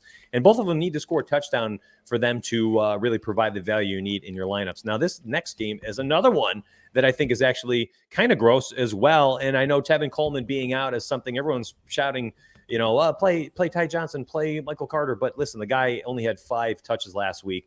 I think he had like a total of 12 snaps. So it's not like these running backs are picking up more opportunities. And yes, 10.5-point spread. The Jets might have to throw the football a lot, but it hasn't worked out for Zach Wilson to throw the football a lot this year. He's looked absolutely miserable. So I actually really love the trio of stacking. This is very similar to Las Vegas. I like the trio of stacking Teddy Bridgewater with Courtland Sutton and Noah Fant. These guys have looked tremendous together to start the season. Noah Fant played on 77% of snaps both the first 2 weeks. Courtland Sutton, 80 and 77%. Without Jerry Jeudy, the first game, he had 9 targets, 12 targets, absolutely erupted in week 2. Led the NFL in air yards in week 2 as well, 27.9 total points. Noah Fant, 13.3 and 12.2 through first 2 weeks. And Teddy B, just criminally underpriced right now, 20.5 and 24.2 fantasy points through first 2 weeks. And he is just 5'8 on DraftKings, 7'3 hard to stomach on FanDuel with 5'8. I mean, with Sutton at 6K and Noah Fant at 4.8K, these are, very affordable priced players. And you can put that trio in there and you end up just paying, right around 20K total for the stack, 15K for the stack. Leaves you tons of salary to go really pay up for anybody else you want after that. Now, on the Jet side of the football, I don't want any of them. I don't need any of them. And I don't plan on using any of them. Is this a game where you are hands off, or do you find fantasy goodness here at all, Chris? Yeah, I'm hands off on the Jets, obviously. And on the Denver side of things, I'll just leave it at this. I firmly believe the Denver Broncos win by 2-3 touchdowns here. I have the final at about, 31-10 in this one. So you're looking at a 21-point difference here. So give me all as you said, you put it best. I'm not going to, harp on it anymore. I do love the idea of getting Javonte Williams in there as well. $5,800 on FanDuel, $4,900 on DraftKings. And one of these weeks, we've seen him and Melvin Gordon kind of with similar workloads, although Javonte has been more effective and more efficient with his touches. So I love what you said about Teddy Two Gloves, Noah Fant, Courtland Sutton. Toss in Javonte Williams in there and see what we can get. Denver wins big.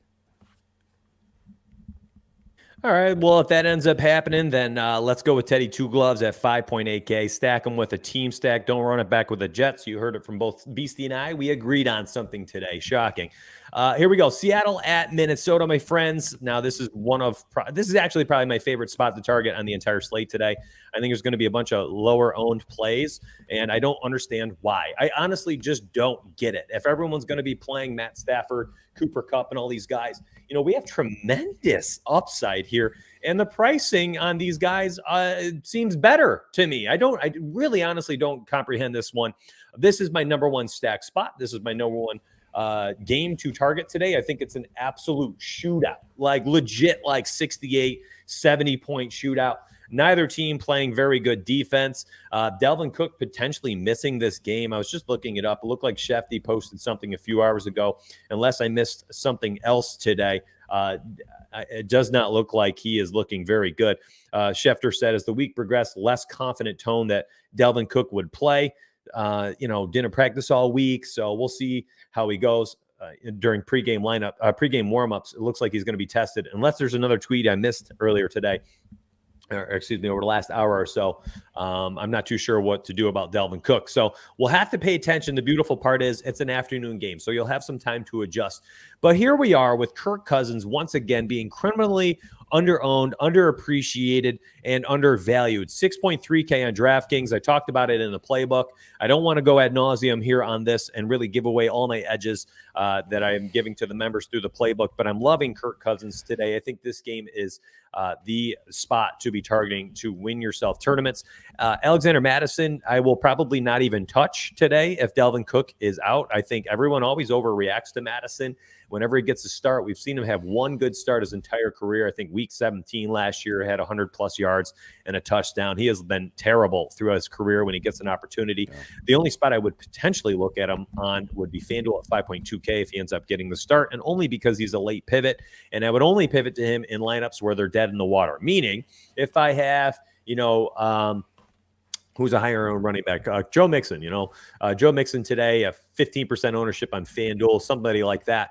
And that lineup sucks because my stack sucked. Maybe I'll pivot to Alexander Madison at 5.2K in that lineup or in those lineups that are dead in the water and hope that he goes for like 40 points or something ridiculous and it gets me back into the money at the very minimum. So I'm honestly not going to break this one down live on stream because I think it's too good. And some of the angles I targeted in the playbook, I think, are the way I think you can win tournaments. I'm leaving it at that. I don't want to give it away.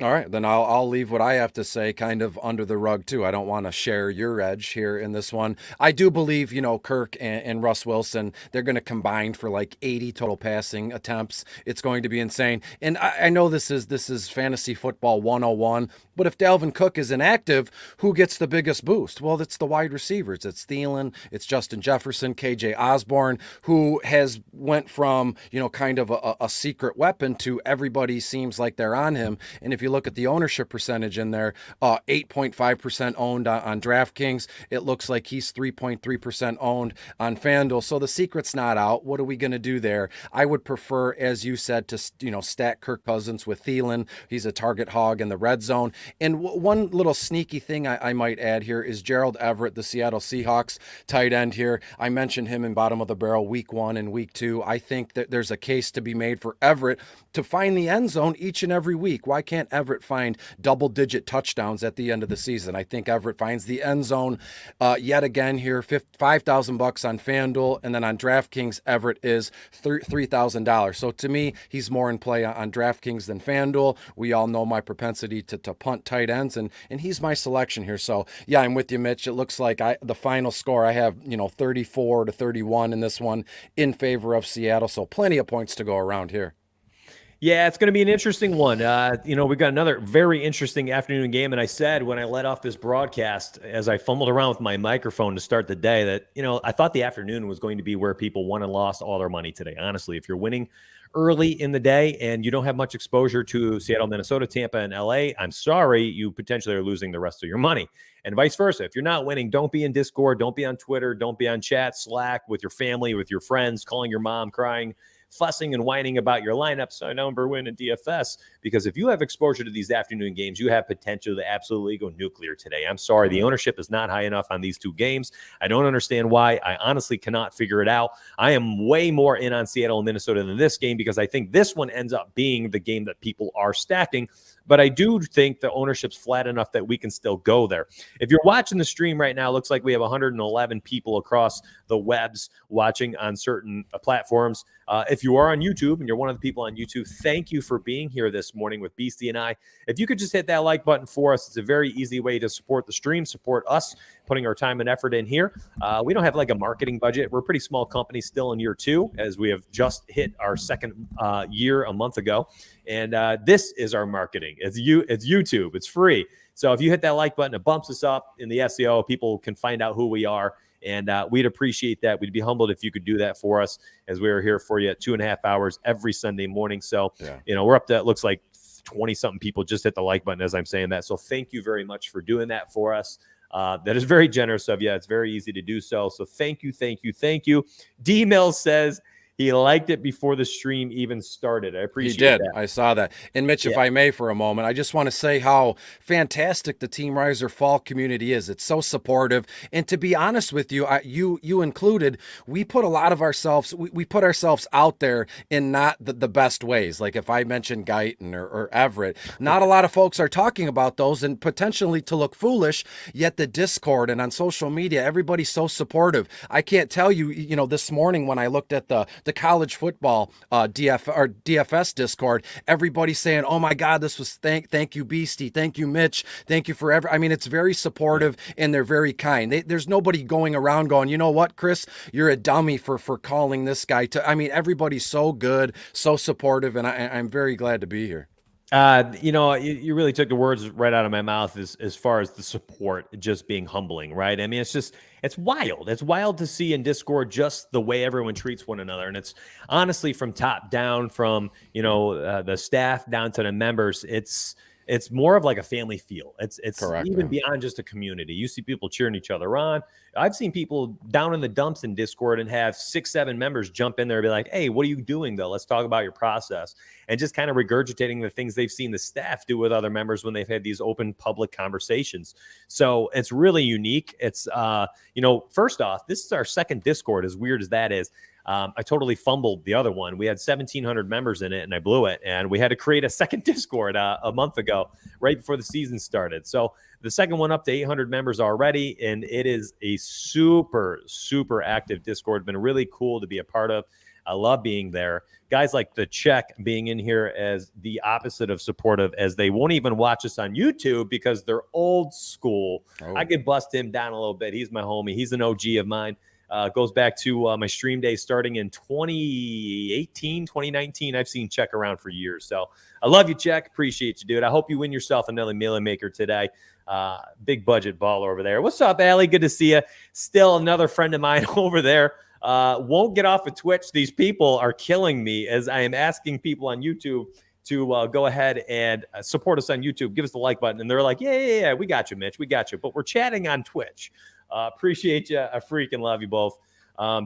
Allie, I would be shocked if you didn't win yourself something today on Super Draft, and check. If you don't win a milli today, I would also be shocked, dude. I love you both. Appreciate you out there. Best community out there, says Eric Creed. I love y'all.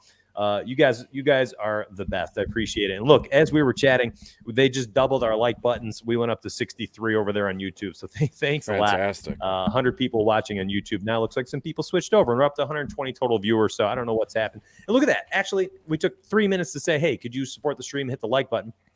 I said it is our version of marketing, right? Correct. And as soon as you hit the like button, we had 30, 40 extra likes. We picked up 20 viewers on YouTube. So I'm not even kidding. I don't know how the algorithm works. I just know I see other people saying, smash the like button. And I don't know why it works, how it works, but apparently it does. So thank you for doing that for us. All right, let's move on. My computer's going to explode, Mitch. All the comments coming in, my computer's going to explode. It's lagging because they're coming in so fast. This is awesome. Yeah, it is. You see everyone kind of chiming in now. CG, what's up, brother? Okay, so let's go. Let's move on. Tampa and LA. This is another high game total. I think it was 56 points. Everyone's kind of on Cooper Kupp, Robert Woods on certain pricing, Chris Godwin. But, still, even speaking on ownerships, it's flatter than normal. We're not looking at like 30% ownership. So I still think you can use them. I think you want to be a little bit underweight. Tom Brady, criminally under-owned today, criminally underpriced, 6.8K on DraftKings, 7.8 on FanDuel. Now, I'm not a big picks guy. I don't like to sit here and say, use this guy without giving you some construct of how to use them. So I'm a huge fan of using Tom Brady with Chris Godwin and Rob Gronkowski together. I think that at his price tag, you don't put in, Tom Brady and say, use him with just Chris Godwin or use him with just Rob Gronkowski. I think without Antonio Brown, he's going to pepper those two guys, double-digit targets today. So I absolutely love Tom Brady with both of them. And then running it back with Robert Woods, running it back with Cooper Kupp, I think is totally fine. I don't think the ownership's too high in any of these players where you have to be off of them. Now, what I am not a fan of doing today is using any of those guys as really standalone plays. We're talking double-digit ownership on each and all of them. Even though it's not too high, I just don't think you need to do that. I think there's other players in the slate that have higher upside or just as high as upside and similar floors. Adam Thielen, Justin Jefferson, Tyler Lockett, DK Metcalf. We just talked about another game here. Keenan Allen, Mike Williams, Tyreek Hill, Travis Kelce, all of these players, very similar floor ceiling combinations at lower ownership. So I'm not a fan of using Cooper Kupp as like a one-off at 18.5% projected ownership, stuff like that, or 20% on FanDuel. I'm not there. Don't use them in one-offs. Use them in stacks only. Yeah, and this game, to me, I think you mentioned that, you wanted to watch Seattle at Minnesota. This is my game this weekend. Tampa Bay at the Rams. The over-under opened at 54.5. Now it's gone up a full point, 55.5. So that tells you something. You don't need the projections or the Vegas lines to tell you what you already know. Tom Brady versus Matthew Stafford. This one is going to be awesome. And from an ownership percentage, as you said, I'm not going to beat a dead horse here, but Cooper Kupp is in the red in terms of ownership percentage across the board here. Godwin as well. I firmly believe Godwin gets over that 15% ownership percentage on FanDuel. He's only at 14% here. So to me, I think it'd be best served to look at the secondary options, kind of like I was getting at with Kansas City and with the Rams, and the Chargers here. Look into those guys like Tyler Higbee, Van Jefferson, and go from there. Even Scotty Miller is in play here because Scotty Miller, there was a tweet or a video where he passed the phone to Tom Brady. Everybody likes Scotty Miller. Why not? Why can't we? Only 2.2% owned on DraftKings, only 9% owned on FanDuel. And one guy I want to mention, if Darrell Henderson Jr. isn't in play, let's get some Sony Michel in our lineups. Under 1% ownership on FanDuel, under 1% ownership on DraftKings. I think there's a case here where these two teams get rolling and it's so pass heavy where Sony Michel can eat up chunk yardage at a time here on any given drive or any given carry here. So to me, I'm going to look to Sony Michel in a large portion of my GPP pools. Yeah, you know what's interesting about the Michelle play too? In week one, he only had 6% snap rate. Everyone's going, "Oh, you guys aren't that smart. I told you Darrell Henderson's a beast." Guys, he literally just showed up there like 6 days ago. I don't know what people expected for him to go out there and get 30, 40% snap share and get the ball a ton. It just wasn't going to happen, So week two, what happens is he chunks out, he carves out 27% of the snaps. And now in week three, Darrell Henderson is doubtful. And you're going to get a guy like Sony Michel at 4.9K in a game that is a high implied team total. The trouble is he's going against Tampa, who gave up a league low amount of fantasy points to opposing running backs in 2020, and they have not been giving up fantasy points to running backs in 2021. This middle of this defense is just, they're huge. They're massive, large bodies who just stuff the run, and I can't see anything changing today. And Sony Michel's price tag is gorgeous, but I think he's a trap. I'm not there personally. I think it's just, this is a game where I think Stafford is going to have to throw the ball 40 times, which is also why I'm not saying fade Cooper Kupp, fade Matt Stafford, fade Robert Woods, because I think they have to throw the football a billion times. We've seen the first 2 weeks teams against Tampa throw it a ton. Dak Prescott threw it 51 times in the opener. And it's just the only way to move the football against Tampa. So if this game ends up being, and by the way, it's very similar against the Rams. Most teams against the Rams, Aaron Donald up the middle, they just don't run the football. I think both teams have to throw the ball 40, 45 times today. And whether this game hits the over or not, you're going to get a lot of opportunities for these pass catchers. I'm all over this game. This is another one where I don't want to talk about my combinations for my stacks because I'm going super heavy on my exposure to Tampa, to the Rams, to the Vikings, to Seattle, and what combinations. I'm not going to talk about it. What correlation for stack sizes, I'm keeping that in the playbook. I think the afternoon is where you win or lose your slate. Let's move on to the Bills hosting the Washington football team. And, I'm super biased here as a Bills fan. That's not like some super secret. I am a huge Bills fan, and it's hard for me to often talk about the games because I am so biased. But this is a game where ownership on a guy who, man, it just has looked terrible. 58 and 52% completion rate through the first 2 weeks. Is this the game that Josh Allen, Stephon Diggs get on the same page? We see Stephon Diggs, a guy who led the NFL in receptions last year. Is he going to come back and just go absolutely bonkers today? And if he does that, is this the week to use Josh Allen? You tell me, dude, because my super biased analysis says use these guys at single-digit ownership and don't look back. Yeah, I'm with you 100%. So looking at Josh Allen in the projections and even on the ownership on the study hub, I have Josh Allen throwing the ball about 400 times. I think 275 yards is a lock. I think 2 touchdowns is a lock. I think he finds the end zone on the ground. That's a lock. And again, if you look at the study hub, he's only 5.7% owned on DraftKings. FanDuel, he's only 6.8%. And I think we're in a case here, Mitch, and I'm sure you can attest to this, where Josh Allen hasn't been that unbelievably like Superman at quarterback, so it's going to kind of suppress his ownership just a little bit. Now is the time to get in on Josh Allen in week 3 here. They're playing the Washington football team defense, who is 18th overall, DVP wise against opposing quarterbacks here. We get into a weird thing here where who do we use? Devin Singletary, Zach Moss. I think I would fade both of them. Washington 6th overall against opposing running backs. And if you look at their ownership percentage across the board, Devin isn't even at 3% on FanDuel.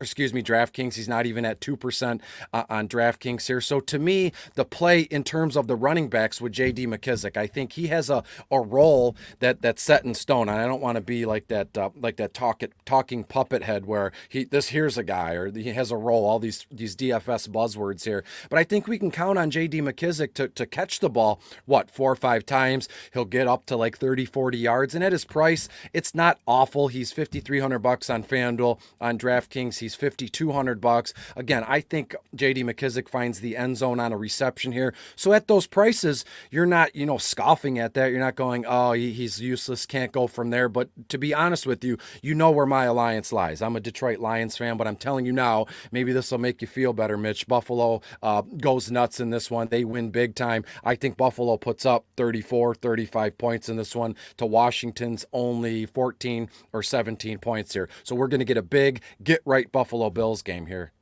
Yeah, I'm with you. I actually don't, I was thinking about it earlier too. Do I want to use Terry McLaurin? He looked tremendous with Taylor Heinicke starting last game. Just absolutely got peppered. 11 catches, 100+ yards, a touchdown. But the Bills for 3 years now have been very difficult. We talk about those funnel defenses, Tampa, LA, both being a funnel defense towards wide receivers and quarterbacks because the opposing team has to throw the ball a ton. Well, the Bills have been absolutely dominant against opposing passing games for 2 years. They get a lot of pressure on opposing quarterbacks. Only have given up 15 points per game last year in 2020 to the wide receiver position. Total fantasy points per game in 2020, 15 to wide receivers. So that means like Terry McLaurin, Naomi Brown, and whomever else is running routes out there would net a total of 15 fantasy points if the Bills defense carries over into 2021 as it did in 2020. So it's very, very difficult for me to sit here and like anything to do with the passing game for the football team. And the Bills on the other side, I absolutely love. Washington's given up 281 passing yards per game through the first 2 weeks. So you have an opportunity here to, target the Bills, who I think have a get-right spot. And I do think it's going to be a game where the Bills go, 28-10, something like that. I think Taylor Heinicke, he was tremendous in week 2 against the Giants. But the Bills are a different beast, man. And the Bills actually have allowed a league-low 161 yards passing per game through the first 2 weeks. The matchups were okay for them to do that. You want to look at Tampa, by the way. Tampa's allowed 342 passing yards per game. Of course, skewed a little bit by that week 1. But again, that's a spot here where we're just looking at LA and Tampa just being another shootout potential. And Seattle, I'm looking at the game flow tab. When we look at Seattle and Minnesota, the Vikings, let's see, let me find them real quick. Vikings have given up 271.5 passing yards per game. Minnesota, 294 passing yards per game. So, golly, it's just hard not to sit there and just be a huge fan of some of these afternoon games. Now, we kind of broke down the main slate. I wanted to open it up to Q&A, but before we do that, I wanted to look at another prop site since they just ask. They want to see some of these props, because I guess they're being included in people's Sundays for all things both DFS and sports betting. So let me drop a link here. This is the Sparry promo. So if you've never done any props before, they're a lot of fun, man. They're totally fun to play these props. Similar to Underdog, which we covered earlier, if you play on Monkey Knife Fight, use promo code Donuts. I dropped the link in there. So if you want to use that link, I posted it in YouTube. By all means, go ahead, do it. What they'll do is they'll match your deposit bonus up to $100. So you can, a $50 deposit, they'll give you $50 into your account, and then you'll have $100 to play with. So let's go through some of these, my friends, and let's look at some of these props lines. And what I want to do is we'll go all the way over to the right here on Monkey Knife Fight, and we're just going to have some fun with it. So they've got these more or less contests. So your goal is to look at these props lines, and I'll show it on screen so you can take a look while I'm kind of talking right now. And they are so much fun. So let's say you go ham and you get 10 out of 10 correct. You get 500 times your ROI. I played one of these last week. I went 8 for 10. I was 2 picks away for getting, I did it was a simple $2 wager, and it would have been $1,000 return. I was on the edge of my seat for the afternoon slate. I needed, I think, over on Patrick Mahomes and over on, I think maybe Dak Prescott it was Dak Prescott over and Justin Herbert over on their passing yards. Both went under. I was miserable because that was my way to hedge my investment because I had faded them in DFS. So I used the prop site over here on Monkey Knife Fight to hedge my investment. So here we go again. We've got 10 picks to go through, and let's see. So last week we went 8 for 10 on our picks. We're 2 away.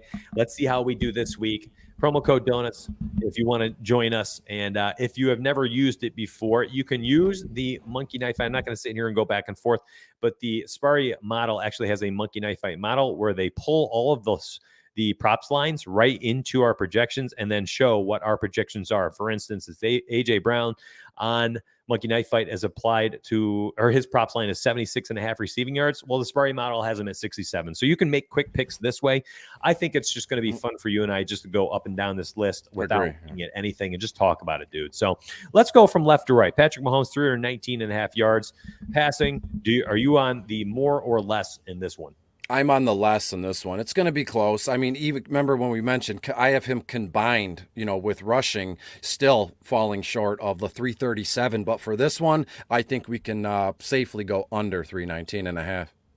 Yeah, I'm going with under for Justin Herbert as well, simply because, and I'm going to tell you this now, my friends, it has only everything to do with me trying to hedge my investments a little bit here. So I do like this game. I actually think it's tremendous for DFS purposes. So what I'll be doing is I'll be targeting in DFS, and then over here, I'll be hedging my investments. So listen, if my lineups don't do well on DraftKings and FanDuel and those other sites, Yahoo, I'm going to be sitting pretty over here on my 10 pick on Monkey Knife Fight. Derrick Henry, 104 rushing yards. We didn't bring him up. I am under here, actually, less because of Darius Leonard. This defense is so much better when he's on the field.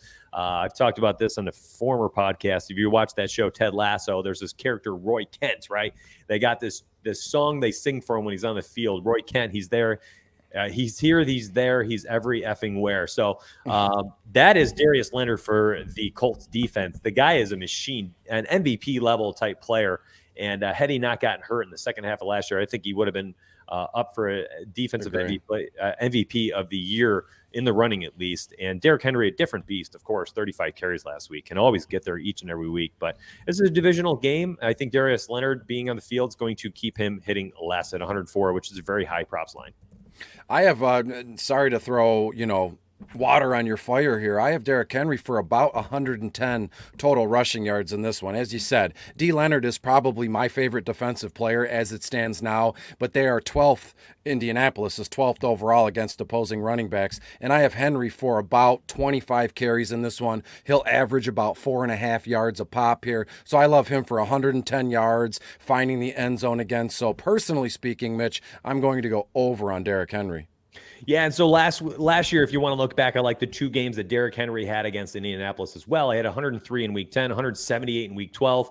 If you look back at those games, right around Week 9 is when Darius Leonard got hurt. So the defense was just different in the second half of the football year. So it's not like we have anything to lean on and compare to last year saying, well, he crushed, Darius Leonard-led defense.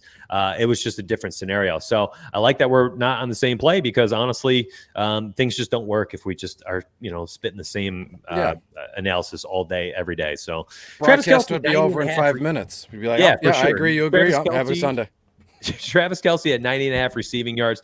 This is a very high props line. It is tough, but Travis Kelce, my goodness, looking back at Travis Kelce over the last, I think it was 10 games, had he hit the yardage marker in 7 of 10, right? So he had 109, 76 in Week 1. There it is. So 133, 118, 109, narrowly missed at 98, 68, 136, 136. So there we are. We went back. That is 7, 8, 9, 10 games here, 82. And then you go back even further, 11, 12, 13 games. He had 98 or more in 10 out of those 13 games. So yeah, I like the more on Travis Kelce here on Monkey Knife Fight. So I'm going more than 90.5. I think that very similar to what you said earlier about Tyreek Hill maybe being the guy that people try to take away because he's the one play 80-yard touchdown scorer. Travis Kelce really isn't that guy. He's more of a churn out the production throughout the game, but I think 90.5 is an easy line. Yeah, numbers don't lie. I mean, earlier when we talked about the Kansas City game as a whole, that prop there for Monkey Knife Fight was a little bit too much for me, but 90.5 yards, numbers don't lie, no brainer. Travis Kelce over here. Next one doesn't take too much for me to really break down. We talked about it ad nauseum earlier. I think the Cardinals score 1 billion points, and they do so through the air or on the legs of Kyler Murray.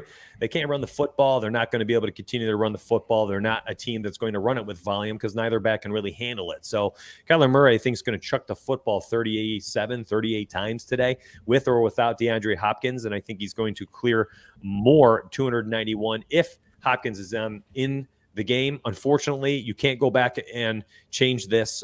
So hopefully pay attention and see if DeAndre Hopkins is active today. If he's not, I would go less. Where do you sit? Yeah, I'm way over on this one. Kyler Murray is on the fast track to superstardom if he's not there already. I love the over in this one, and I don't even if you could imagine if you could do a 10 person bet, right? And if you get 10 for 10, you get, what'd you say, 20 times your ROI. Imagine if you could lock in one player that would then double your ROI in addition. So I would lock in Kyler Murray at the over here. Dang, dude, if 20 times was only it's 500 times ROI. Okay. So we're talking about like tossing a couple doll hairs in there, right? $2 and 500. I mean, you make $1,000 if you hit it. It's super fun. I mean, you could honestly go back, do this 10 pick more or less here, and then just change up a couple different picks you felt uneasy about. Run out the same 9, switch up Derrick Henry, switch up Kyler Murray, and run the same 8 picks with the other ones, and just have $2 on the other side of things. I mean, shoot, you can throw out 5 different combinations of this, and if one of them hits, I mean, it's $1,000 off your $10 invested. Super fun, and the fact that you get a $100 deposit bonus over there with promo code Donuts is pretty dope. Nick Chubb, 79.5 rushing yards. I'm way more right now because this team's just going to run the football 1 billion times. No Jarvis Landry. Odell Beckham, first game of the season, and matchup against Chicago. I think it's a ground and pound, grinded out ball game for both teams. David Montgomery and Nick Chubb, more 79.5. Yeah, way more. He's going to carry the ball 20 plus times in this one. Absolutely smash the over. That's shocking to me that it's only at 79.5. That's probably the easiest over under on the screen right now. Let's move over. Tyreek Hill, 89.5. Listen, if we're going with your game flow scenario that you went with, it would be under, less than 89.5. The tough part about a prop with Tyreek Hill is he can be taken out of the ball game, given 4 catches, 3 catches, and still get 90 plus receiving yards. So if we're just going to script it and say Kelsey's going over, and we think Mahomes is going less, then Tyreek Hill went less as well. If Mahomes goes over 319, though, I'm sorry, both these guys are going more than 89 and more than 90. So I think it all hinges on what you're doing with Patrick Mahomes here. If you think less than 319, then you're probably going less than Tyreek Hill at 89.5. Absolutely. And this is going to be the one that you're on the edge of your seat waiting for. I think he hits 82, 85 yards here, and he's going to fall just shy of that 89.5. So I'm going under here. Matt Ryan, I went with Moore at 283.5 because, my goodness, I said it again. I think this is a great DFS spot. And the Giants are not they're not like a pass funnel defense or anything like that, but they're not a good defense either. And I think that if they can give out that many passing yards to Taylor Heinicke, I think that Matt Ryan with Calvin Ridley and Kyle Pitts and a team that can't run the football, he threw for 300 yards in garbage time last week. I think he can do it again this week on the road to the Giants. Over 283.5 passing yards. I agree. I think 290 in passing yards is a lock. 300 is well within reach. So give me the over as well. Well, let's talk Jared Goff real quick. Jared Goff, again, we have talked about him in fantasy circles today.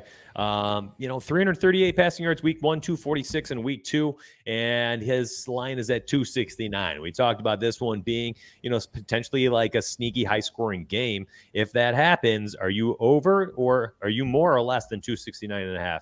I'm going way over in this one. And again, I don't think the Detroit Lions win this game, but I think they're down early and often. Jared Goff is going to throw the ball 40 plus times in this one. So most of it's going to be garbage time, but that doesn't matter. Garbage time is still real time. So I have Jared Goff at well over 280 passing yards in this one, kind of like Matt Ryan. He's a lock for 280. 300 is well within reach. So give me the over here.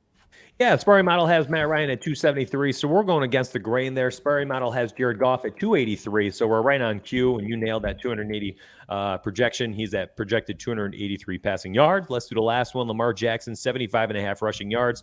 I think this one, I think people are concerned about the stomach bug, whatever. He practiced in full on Friday. I'm not too concerned.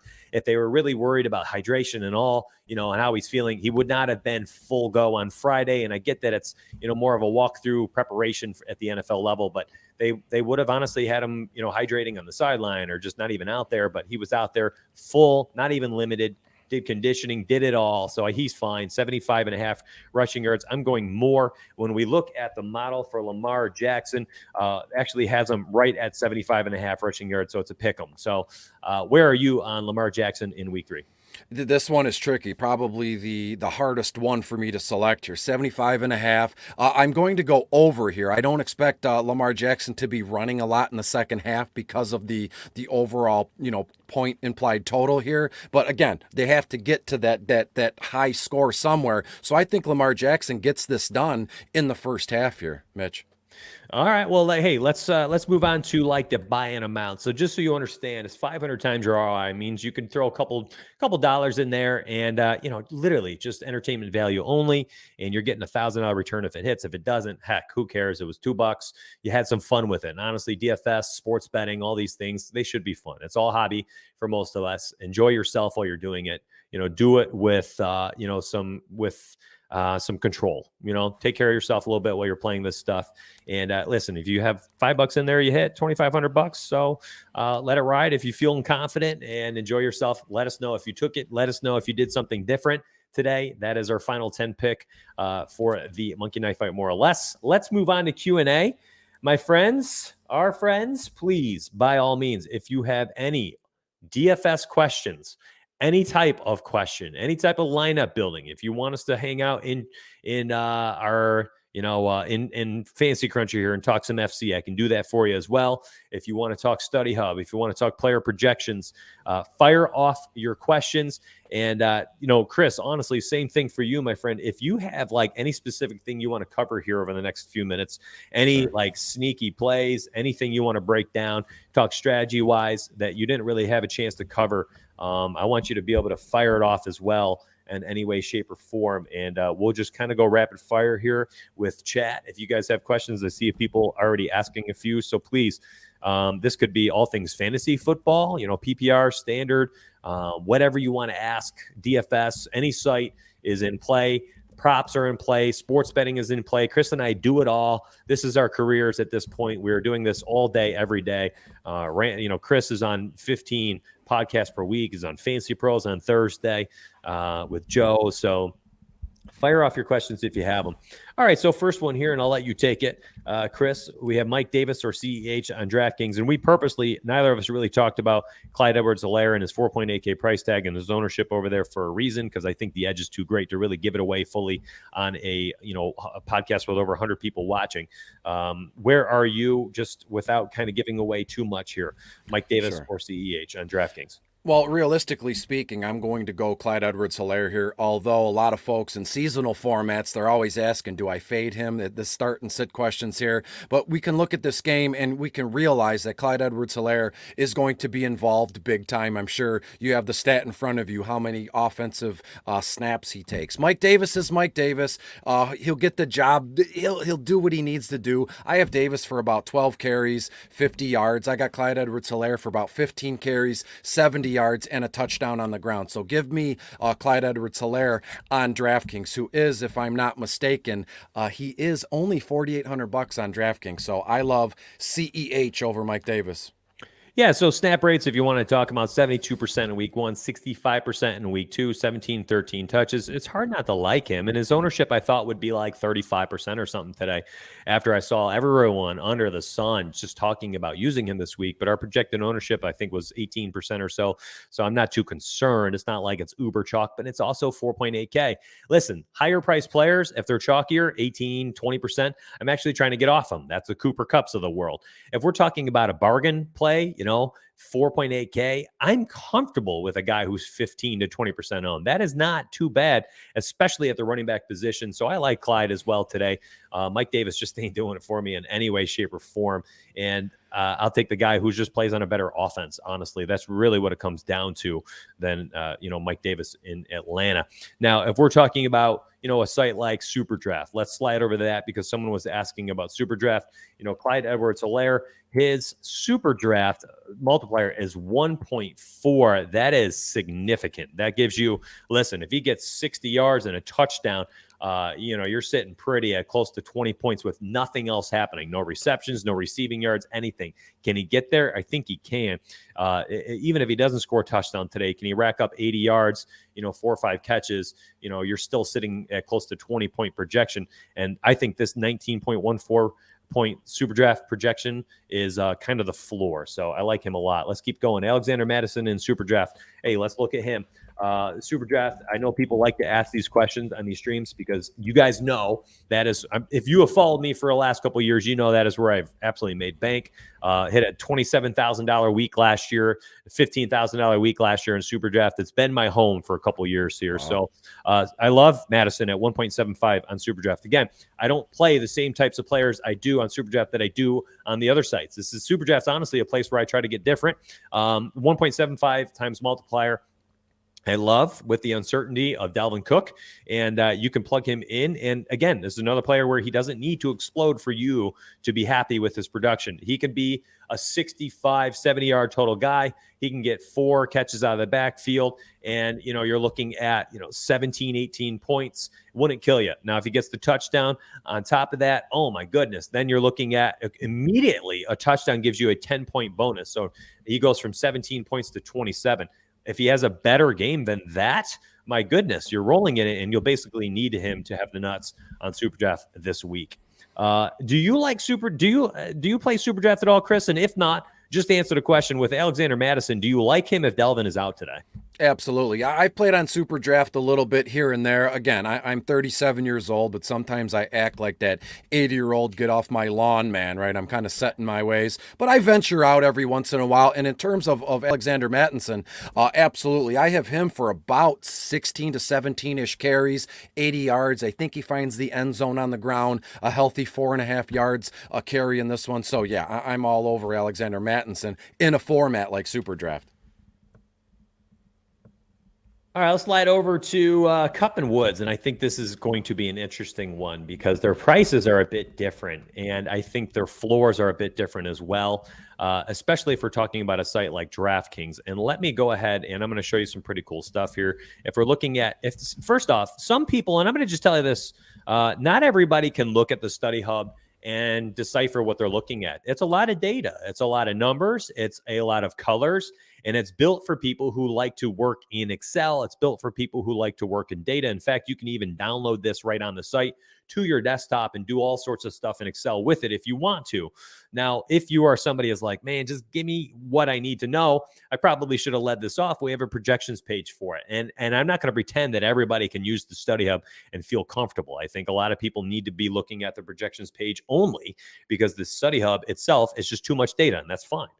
We want to be able to allow all of our members at less than $1 a day to have exactly what they need when they're doing their research. Also, if you're one of the 50% of the people who only sit there on their cell phone playing DFS, well, then this page is for you, not the Study Hub.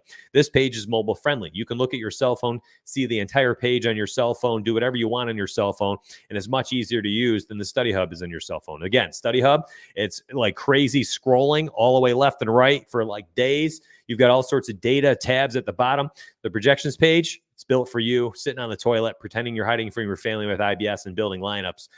That is your mobile page. So if you want to click on team on your phone, you can filter the teams and you can go look at some of these players, like go look at Tampa and you can look at the Rams and go look at some of their price tags. And like, let's say I wanted to just look at the wide receivers. Well, there you go. You would just sort through the Rams, sort through wide receivers, and you can see ownerships and everything. Cooper Kupp, his rating 102.83 is phenomenal. I don't think the price tag is too different and enough where I am like concerned. 5.7 for Woods, 6.8 for Kupp. I think Kupp's the play in cash. I think Woods is probably okay in cash as well. I don't go there. I would go Kupp and cash on DraftKings.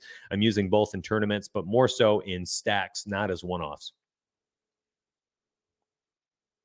Yeah, I'm with you absolutely. And the question that I saw in the chat, I hate to go back, it said, would you play Kupp and Woods without Stafford? Well, no, absolutely not, to be honest with you, because if you're expecting big days out of Kupp and Woods in terms of touchdown and yardage, why wouldn't you double down with the player that's throwing the passes in Matthew Stafford? So I can't tell you how much I love these tools, to be honest, because before I came on board here in Team Rise or Fall, I wrote everything down. I take notes till there's no more paper and pen left. So this entire Study Hub and these projections they're priceless, to be honest with you.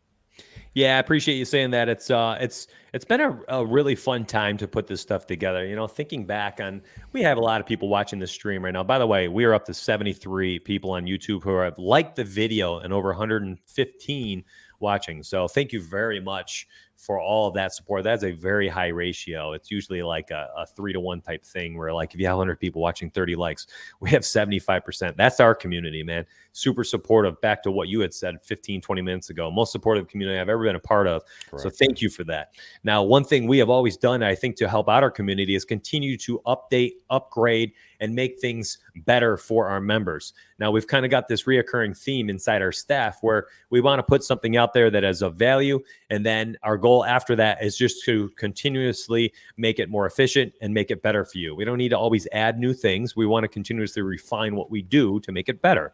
So this page was not even here last year. We have a lot of people who have never been a member of our site who have never seen this. They're like, you only had the Study Hub last year. What is this? Well, this is pretty cool. You literally just click this download button, and then let me remove the comment here, and it pops up. You can see in the bottom left of my screen, it pops up the projections. You can go over to DraftKings, click upload data, upload file. You can grab your latest projections file and just upload it in. While I did this live, I was able to upload all of my projections right here. And by the way, this is just for the Rams. I was able to upload all my projections into DraftKings in all of 7 seconds. Now, if you wanted to unfilter everybody so that you could just grab all projections, you could click download here, and then you could click upload. And by the way, I only show the Rams because what if you change your projections late in the day and you just want to have, the latest projections for one team? Go ahead and do it that way. So here we go. I'm live. Took me 7-10 seconds. I've got the entire player pool uploaded, and I did DraftKings just like that. You can do it on your cell phone, by the way. That's all cool. So if you're a Fantasy Cruncher user on your cell phone, if you're a projections page user on your cell phone, you're able to do it right there by just downloading it right to your cell phone, uploading it to FC. It's freaking awesome. I love it. It's a newer upgrade, and we continue to put all our money back into the site, just make it better for everybody. All right, so let's move on. Sunday money, Lamar or Dak on DK, less than 100-player contest.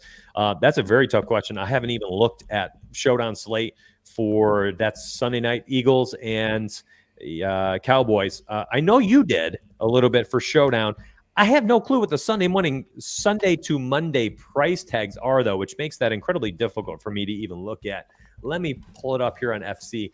If you have somebody who wants to use FC, by the way, all of our members get $20 to use on FC every single month. So you can use Study Hub. Basically, you can use our website and Fantasy Cruncher for basically $9.99 per month. That is quite the deal. 6.9K on the Sunday-Monday slate for Dak Prescott. What do you say there, Chris? Do you like Dak or do you like Lamar Jackson? Lamar is 7.8K on the Sunday-Monday slate. Yeah, I'm going Lamar here, and I'm telling you right now that NFC East showdown on Monday night, Philly at Dallas. Again, the over-under's at 51.5. I have Philadelphia winning about 31-21 here. I think Philly wins by 10. So, 21 points is a nice kind of, bargaining chip for these players. But you can't deny what Lamar Jackson is about to do in Detroit in about an hour and a half or so. Lamar is going to go nuts. You want any and all pieces of that. And so for that simple fact, I'd prefer Lamar Jackson on this Thursday to Monday slate over Dak Prescott. Yeah, and if you're going to compare ownerships, CG has them up here so that if you're doing like the full slates, by the way, Dak Prescott just 3.2%. So if you're going purely like an ownership pick, Dak would be your play. If you're going for the upside, well, then Lamar Jackson has the highest projected projection, and he has the highest rating. So we are both on Lamar this week. The model is on Lamar.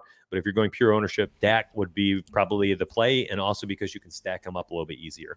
All right, let's move on. Next question. There's so many of them here. I love how easy it is to pivot on Superdraft. Yeah, it's pretty fun over there. I like that slate. Thoughts on double tight end on FanDuel? Well, that's a tough one. That is really only something I ever look at on DraftKings. But there are some picks over there. Kelsey and Higbee, Waller and Hawkinson. I guess if I'm forced to choose, it's probably Waller and Hawkinson. I love those guys. Second and third favorite picks this week at the position. Kelsey, my favorite. And I'm not totally on Higbee on FanDuel because I'm not sure how much touchdown equity he has. So for me, Waller and Hawkinson. Absolutely. Waller, Hawkinson, not close. And if you look at the Kelsey Higbee side of it, right, Kelsey, we know what we're going to get from him. Higbee, we don't know. But is there a case where Travis Kelsey puts up enough points for the both of them? Why even sweat it like that? Go Waller and Hawkinson here. Mike Evans or Godwin with Brady. For me, it's going to be Godwin. I think he is I think he's just the guy who's going to get power. I honestly think our projections are even slightly low on Godwin. I think he's potentially like a slate winning upside today. 14, 15 targets, something outrageous. I would not even be shocked by. And I think him with Gronk today could be explosive. I think Evans, always the touchdown equity, but I think that Godwin has, 35-point upside. So for me, it's Godwin. I have Mike Evans here, and it's very close. I have them both at about 8 or 9 targets, both at 5 or 6 receptions, both at about 70 yards total in receptions. I think the difference here is a touchdown, and it favors Mike Evans. Yeah, so Godwin's projection on our site, 17.9 on DraftKings, 15.5 on DraftKings for Mike Evans. Rating, 80 for Godwin, 58 for Evans. And then ownership, the play potentially is where you went, though. Because even though all of our indicators say Chris Godwin is the play, you can get Mike Evans at half the ownership. And again, we're talking large tournaments always. That's what we like to play. We're here for fun. And you get Mike Evans at half the ownership in a large tournament. That's the play. You're right.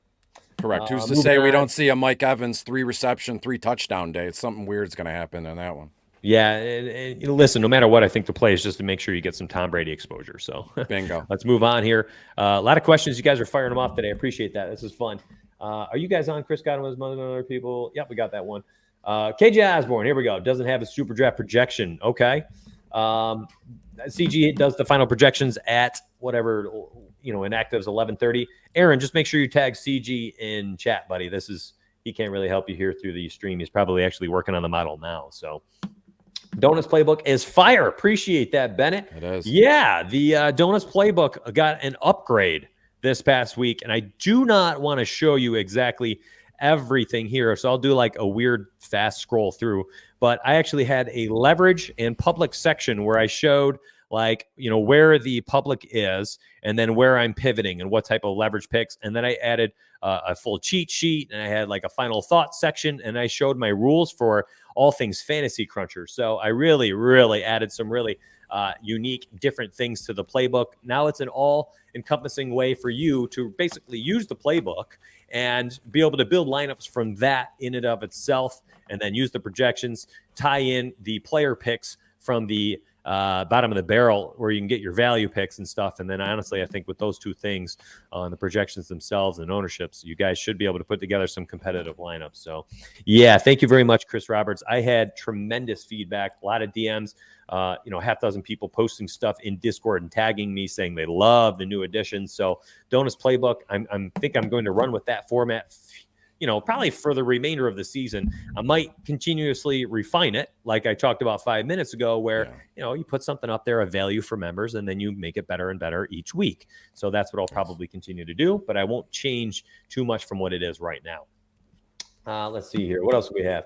Number one position to pick correctly for cash lineup to win this week, I think it's running back. I think running back this week is much harder than it was last week, and I think it's going to be very difficult. And I think that you need to not pay attention to ownerships at all for running backs and simply go with some of these guys who have, the upside, because I think everyone's super volatile this week. I think that Derrick Henry is volatile against Darius Leonard in that defense, even though, he probably has the highest touch volume.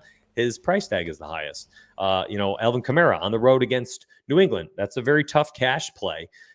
Delvin Cook looks like he's potentially doubtful. I don't know. We can't figure that one out yet. We'll have to go through pregame warmups. Nick Chubb is my favorite cash running backs this week because I think he gets 20-plus carries finally, as this team's not going to throw the football too much. So, and then you can pay down for Chris Carson in a high-scoring game.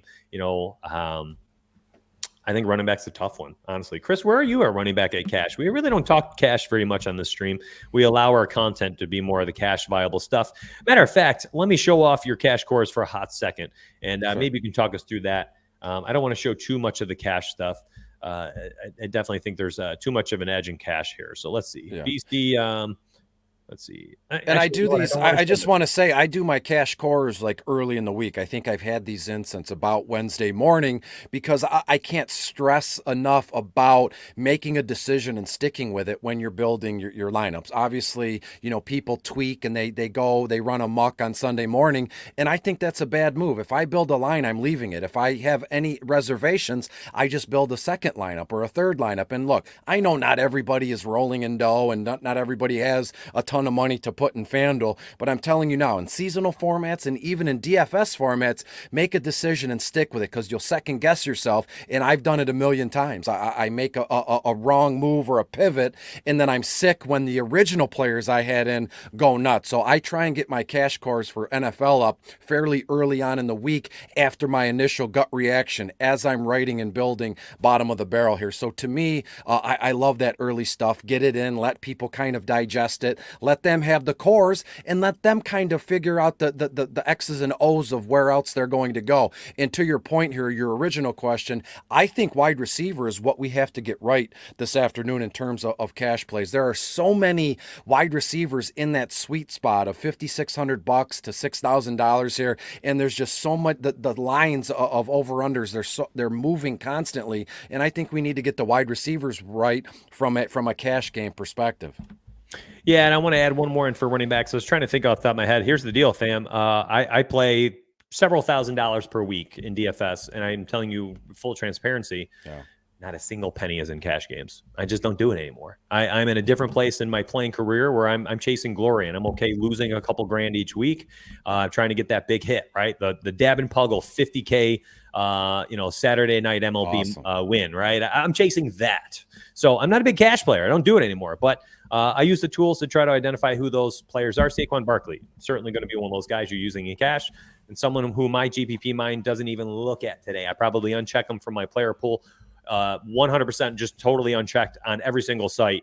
And I just find other ways to be different and use other players who I think have similar floor ceiling combinations. Jonathan Taylor, several hundred more dollars. Joe Mixon, Najee Harris, Chris Carson. Like, give me all those guys off Saquon Barkley. So Antonio Gibson, give me the guys who I think have a similar floor ceiling combination. The bust rate is going to be through the roof on Saquon. Even last year, people think he was just the year before he got hurt. It's not like he was just this world beater every single game. Saquon Barkley is like, I'm scoring you 35 or I'm getting you single digits. And if you think I'm lying, let me go show you Saquon real quick. Saquon Barkley, listen, back to 2019, he had 20, 46, 33. And then look at these stretches, 9, 14, 8, 8, 15. Then he scores 28, 17, 7, 25, 20. So it's like, 5 of his 14 games played were 20 plus. And the rest of them were single digits or like 14 points. So, a guy like that, I'm just getting off in tournaments. You can use him in cash. Yeah, 100%. And one guy, not to go back to the original question or change subjects here, in terms of my favorite cash game running back, it's got to be Chris Carson. He's only He's only $7,700 on FanDuel. And I think Carson is one of those guys where you can set it and forget it. I'm all about the odds and spinning things to my advantage here, Mitch. And you can put Chris Carson in your lineup and then you're done. You don't have to second guess that RB spot. You can toy and play around with what else you're going to put in your lineup here. So I think Chris Carson has a very safe floor. The upside here is through the roof in a game, which I know you love in this one. I think Chris Carson is a lock for 15, 16 carries, 75 yards, and finding the end zone on the ground here. So to me, Chris Carson is my favorite cash running back, just for that simple fact. I can play around with my other running back spot, knowing that I can trust Carson there. Yeah, and on top of that, let's also talk about that running back situation. It looks like Travis Homer might be the only other healthy running back. They might have to call somebody up today to be a third running back, which means you're going to get Carson out there for 1,000,000,000% of the snaps. Now, Homer did take some third down snaps away from him last week and a few receptions, but Chris Carson is going to be the guy in the red zone. So if you think this game's a shootout, you think these teams are going up and down the field, Carson will have some scoring opportunities. He is phenomenal on DraftKings, 6.4K, one of my favorite plays. Saved it for the end of the stream here. Probably wasn't even going to mention it until we brought it up here, but love Chris Carson today. Ownership does not meet where I think his probability of hitting potential does. FanDuel, a little bit harder to swallow for me at 7.7K. You can get Nick Chubb at 7.8. I'm going to wrap this up, my friend. We have had 2.5 hours of literally just spewing content at people. A lot of free stuff, a lot of free projections. We're showing everything up here, Study Hub. Now, why did I show it all on stream? And I hadn't done it the first 2 weeks. And I'm going to talk about this real quick, Chris, and then I'll kick it over to you, and you can send us off today. Sure. I have taken the send-off, but I'm going to give you that send-off opportunity today. So let me go on a little spiel here. So one of my favorite things about DFS is building community, building a base of people who want to build together, work together to identify the edges in the slates. And then my goal is to be someone who you look to is like a valuable, puzzle piece for your weekly puzzle building, which is all things DFS, right? And that is my goal. Now, the first 2 weeks I spent showing everybody literally how I was building lineups in DraftKings. And I said to myself, you know what, that's helpful for, a portion of the field. But honestly, I want to show people some of the tools we have on the site. We have, close to 800 people or so in Discord. The membership going through the roof during NFL. People see our value. They understand we're less than $1 per day. They understand you get $20 to use on Fantasy Cruncher. It makes it really easy. So grab the description link. So it's the subscribe link down below in the description section if you want to check us out. It's a company that has 4 or 5 full-time pros. It has half dozen other people in there that are full-out researchers, content providers, people who really identify all the picks, the plays, the pivots, and then spend time in chat helping people build lineups, helping people use Fantasy Cruncher. And again, you get $20 to use on FC each week. I hope we are a value of to your weekly DFS building. That's our goal. Each and every week is just to be here and be a value for you. Week 4, next week, when we come back and do this together, I'll probably show a little bit more on FanDuel, show a little bit more in DraftKings, not so much just sitting there showing the site. Today was a bit different. I don't want to do that weekly because I don't want everybody to see exactly what all of our members do. Now, for members today, if you're like, man, that kind of made me feel uneasy, Mitch showing everything I paid for 2 hours. Here's the deal, fam. Remember, all of this is about to get updated in 15 minutes. It makes everything you just saw slightly irrelevant. Final projections, final mono run. These ownership projections will get moved by 5 or 10%. These projections, the values, these things are going to move in large ways, especially based on some of the news that we're getting. So if you looked at it and you're like, oh golly, I mean, I pay $29 a month for this, and I'm $9.99 if you're using your FC value, by the way, your FC credits. You're paying $10 a month.